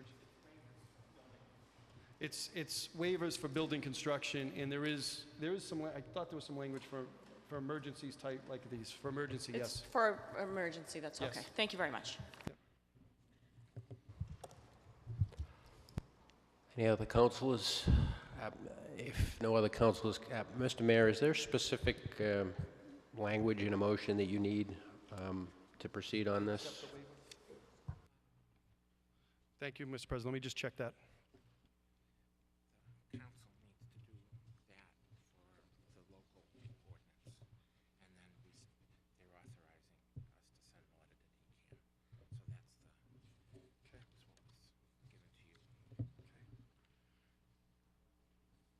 Yes, I think we'd be looking for a vote to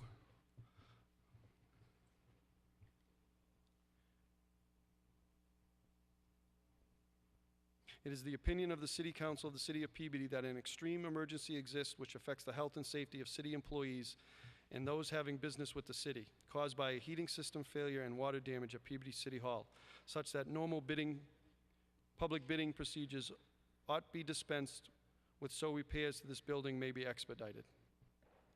Councilor Gravel, can I have that as a motion? I'll make that in the form of a motion. You want me to say it again? Thank you, Councilor Gravel. On the motion, you heard the motion. Roll call. Councilors Mitsoulas. Yes. Sinowitz. Yes. Walsh. Yes. Manning Martin. Yes. Charist. Yes. Sasla. Yes. Turco. Yes. Gravel. Yes. Garabedian. Yes. Gould. Yes. McGinn. Yes. Motion carries 11 to 9. Thank you, Council. Mr. Mayor.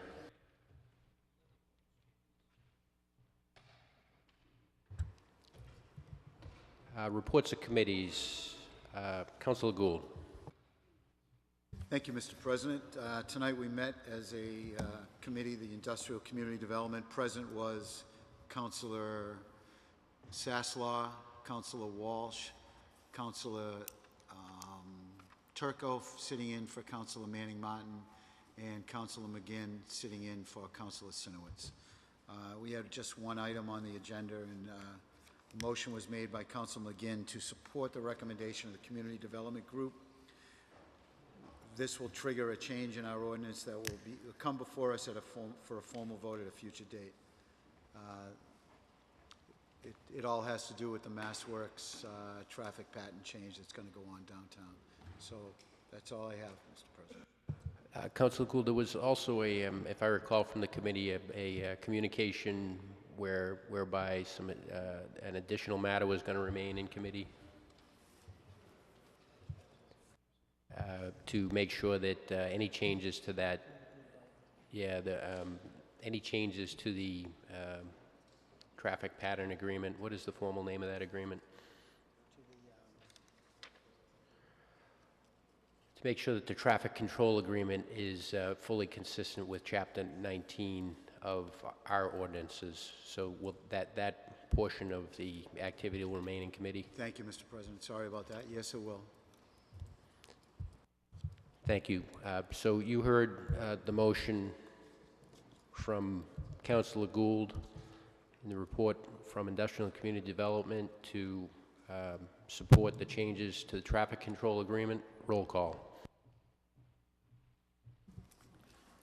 Councilors Mitsoulas. Yes. Sinowitz. The traffic. Walsh. Yes. Manning Martin. Yes. Charist. Yes. Sasla. Yes. Turco. Yes. Gravel. Yes. Garabedian. Gould. Yes. McGinn. Yes. Motion carries 11 to 9. No further action in the committee, Mr. President. Thank you, Councilor Gould. Also this evening, we had a meeting of the Committee of the Whole. We had 3 matters on the agenda. The first was an update from the Peabody Downtown Action Team. The mayor came before us and recognized members of Peabody Downtown Action Team, also known as PDAT, that were here and have actively participated in that program. Deanna Healy, who's Executive Director of the Chamber of Commerce and a PDAT co-chair, provided a presentation on progress since the last presentation to the City Council in February of 2015. And she went on to explain the rationale for moving in the direction of a Main Streets model and how that is being implemented. Ms. Healy highlighted the accomplishments and priorities of the Promotion Committee. Karen Kennard from Community Development highlighted the accomplishments and priorities of the Economic Vitality Committee, and Julie Daigle highlighted the accomplishments and priorities of the Design Committee of PDAT under the Main Streets organization. They distributed a newsletter to each of the councilors that were present, and a number of councilors expressed their thanks to members of PDAT for their participation. Councilor Walsh made specific comments supportive of the changes that are happening with signage, as he believes that is a very necessary step. So that is a report of progress from the Peabody Downtown Action Team. We skipped to item C on the agenda, which was discussions with the superintendent of the Essex North Technical High School, which was to provide an overview of the fiscal 2017 budget. Present at that meeting was Dr. William Lupini, he's the interim superintendent of the Essex North Shore Agricultural and Technical School District. Mr. James Liakis, Peabody's appointed member of the Essex Tech, and Attorney Melissa Joy Texera, the chairperson of the Essex Tech School Committee. Maria, sorry I did not catch her last name, she's the business manager of the Essex Tech. Dr. Herb Levine was also here, Peabody's interim superintendent of schools, and Peabody School Committee member Beverly Ann Griffin Dunn also attended. Dr. Lupini provided a brief overview of the budget document that had been provided to the council in advance of the meeting, and entertained or responded to a number of inquiries from several councilors. Councilor Sinowitz asked a number of very substantive questions, and Dr. Lupini was quite responsive to them. There was quite a bit of information exchanged and questions were answered. The mayor's comments regarding the overall situation with the school is that, in his opinion, there has been improvements observed since Dr. Lupini has been involved in his interim capacity, far more transparent, and he is more comfortable with the direction that the school's headed. There was also some comments made by Mr. Liakis, provided a brief overview of the significant changes that he has observed since his involvement in his appointed capacity as Peabody's representative on the Essex Tech School Committee, and his confidence in Dr. Lupini. There were a number of additional comments and questions by councilors. There was Attorney Texera also addressed a question specifically regarding pension liability, and was committed to provide some additional detail on that.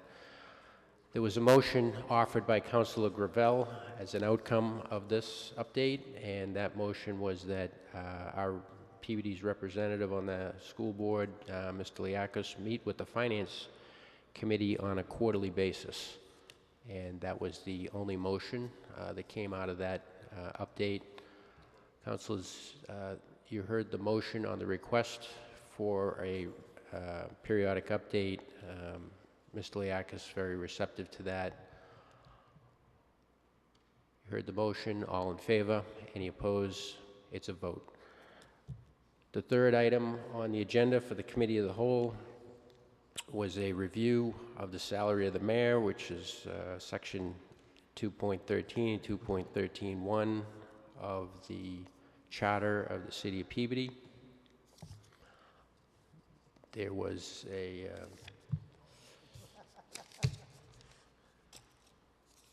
motion made by Councilor Gould that he provided actually before his motion, he provided some information about other area communities and the salaries of the mayor, and the need that he felt that Peabody had to provide an increase to the mayor. Subsequently, he made a motion, but before that acted on the motion, there was quite a bit of discussion about linkage that exists in the current ordinance to the salaries of the city council, and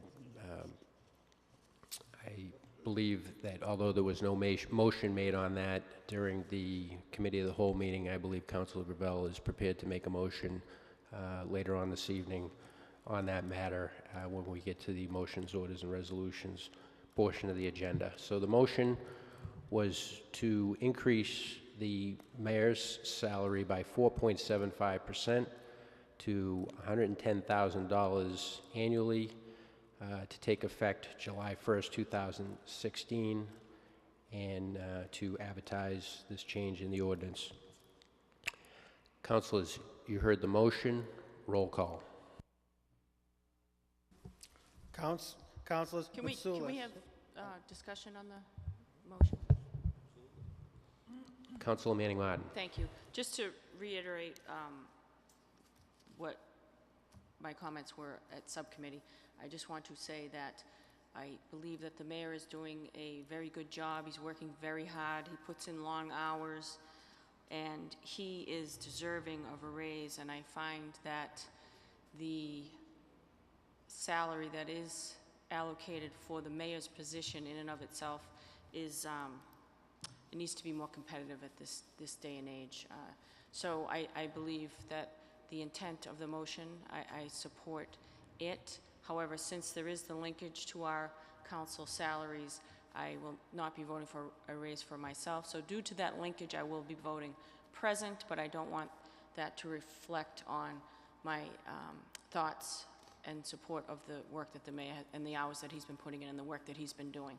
So I will be voting present. Thank you. Thank you, Councilor Manning Martin. And Councilor Manning Martin, you reminded me of something that I left out of my report.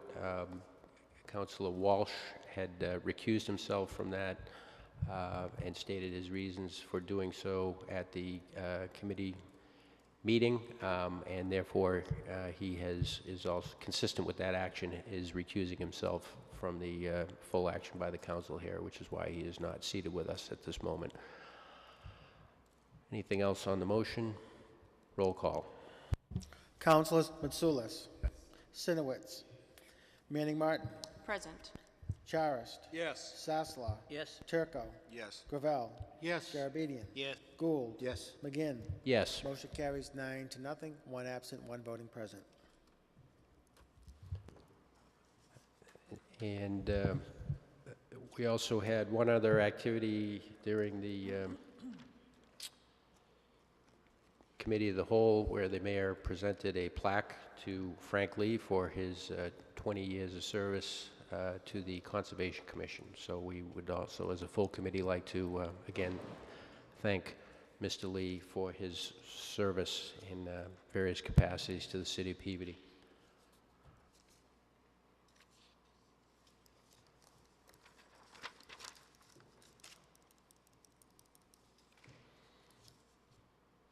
Item 8A, Councilor Sinowitz. Move to receive under... I'm sorry, Councilor Sinowitz. The agenda is a little odd this evening, and I skipped right by motions, orders, and resolutions. Apologize for that. Councilor Matsoulis. I have 2 quick motions, Mr. Chairman. One of them the city's aware of. It's a constituent called me about about water buildup in front of his house on 25 Driscoll Street. Whenever it rains, he gets an awful lot of water there, and it's very difficult to even walk by there, and the city's aware of it, and nothing has been done, so I just want to make it in the form of a motion that, you know, hopefully something will get done. To have Public Works go down to 35 Driscoll Street and take a look at that, that property in front of the house, and if it needs a culvert down there, put one in, and if not, if it needs hot top, whatever they need to do to straighten it out, hopefully that'll make a move on it. So moved, Mr. Chairman. Councilors, you heard the motion. All in favor? Any opposed? It's a vote. 35. Yeah. And also, Mr. Chairman, to have Public Works install a dead-end sign on North Central Street Court. So moved. You heard the motion. All in favor? Any opposed? It's a vote. Thank you, Councilor Matsoulis. Councilor Sinowitz. Thank you, Mr. President. Under suspension of the rules, move to receive item 8A. So moved. You heard the motion. All in favor? Any opposed? It's a vote. And I'd like to make a motion the Department of Public Works to fix the curb at the corner of Lindauer and Lake Street. Looks like the plows tore it up pretty good. So moved. You heard the motion. All in favor? Any opposed? It's a vote. Thank you, Councilor Sinowitz. Councilor Walsh. No motions, Mr. President. Thank you, Councilor Walsh. Councilor Manning Martin. Thank you, Mr. President, if I may, and I will defer this matter to the Ward 4 Councilor, Mr. Sharris, regarding the solar panels that we put on hold. The light plant was hoping to put up the solar panels, and they were requesting to put up, schedule the special hearing. So I researched some more information, so I feel pretty comfortable with moving forward, so I'll refer the matter to Mr. Charist. Thank you. Thank you, Councilor Manning Martin. Councilor Charist. Thank you, President. Yes, I'd like to move the hearing on the solar panels to March 10th. So this was was the two items, yeah, that I don't think that's going to work timing-wise. March 31st is probably going to be the earliest, given the advertising window. That is still within our time frame, correct?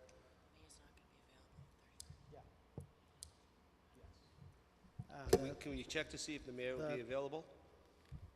We have Or representation, to make sure? We have the 10th, not the 24th, March 31st. And then the Yep. 65th day is around the first week of April. So we're within the time frame. Sure. Sure, if we can move to the 31st. Yep. Just to remind the council, this is two items that were kind of deferred from the last meeting. Yes. And I don't, The two locations. they were two different receipts, so you heard the motion. All in favor? Any opposed? It's a vote. Councilor Charis? Thank you. No other motion exists except for a recognizing the wonderful job up at Brooksby Farm on February 14th, Valentine's morning. There was a snowshoeing race that put on by there's a hard way to say, the Peabody Rec Department. It was a wonderful event. If you remember that day, it was extremely cold. I'm fortunate to be able to shoot the gun off, lack a gun, so I was able to yell. My counselor, Tom Gould, was there also. It was a wonderful event. I think he would agree. And it just a tip of the hat to the folks who put it on, especially Jen Davis, who made pots of soup and chili for everybody to enjoy. And this is a gem that we have here in the city, and they just went over and above to put on an event for everyone to enjoy. And I think they should just get recognized of doing such a great job. So the people of Brooksby Farm and the Rec Department for doing such a great event. Thank you. Thank you, Councilor Charis. Councilor Sasslaw? Thank you. On the suspension rules, I'd like to make a motion to receive item 8E and set up a public hearing. Heard the motion. All in favor? Any opposed? It's a vote. Under suspension rules, motion to receive item 8F and approve transfer, all papers being in order. You heard the motion. All in favor? Any opposed? It's a vote. And just communication to my fellow councilors, following up on the Peabody Park and Recreation Department. I've gotten a couple of calls lately. It's been a mild winter, so people are concerned about trash not being removed on the bike path and just a lack of barrels. So just to save anyone, I did reach out to Jennifer Davis, and they're adding a couple more barrels on the bike path by Lowell Street, by Sue Chang's. One of the issues they do have is they don't even want to put vehicles on to dump the trash. They have to put them strategically so that the city vehicles don't have to drive on the bike path. But I had another complaint about by Crystal Lake with the barrel being very full.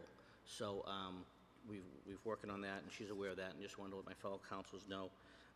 And the only other thing I'd like to say is that I know that our high school boys hockey and basketball team will be in the MIA tournament.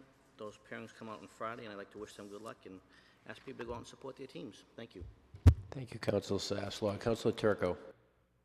No motions, Mr. President. Thank you, Councilor Turco. Councilor Gravel?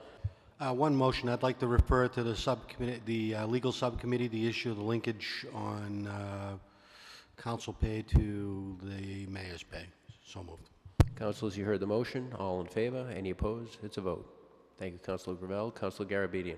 No motions, Mr. President, but I would like to, through you to Tim, to set up a municipal safety meeting, if we could. Thank you, Mr. President. Thank you. Thank you, Councilor Gravel. Councilor Gould? Thank you, Mr. President. Two motions. I'd like to request that we have Mike Shue and Michael Velez from the Water Department come before the council and give us an overview of the condition of the water pipes within our city. We hear about disasters that are occurring all across the country, and I just want to think we should be proactive and make sure that we are not, that we are doing the right thing with our water pipes, in particular the lead issue. This has come to light from some residents on North Central Street that at the end of the line, the end of the water line, they are almost 3 days now of pretty brown, solid brown water, and the water department's working hard at fixing that, but it's undrinkable. You shouldn't be showering in it, and it's come to light. So I'd like to see if we can get those two gentlemen in and talk about them, talk about the water, and maybe we put it in subcommittee. Municipal safety, if that's okay, Mike. Sure. Can we put that in municipal safety, please? We can. Okay, thank you. And I have one other motion. Councilors, you heard the motion. All in favor? Any opposed? It's a vote. I have one other motion. I'd also like to send it to municipal safety.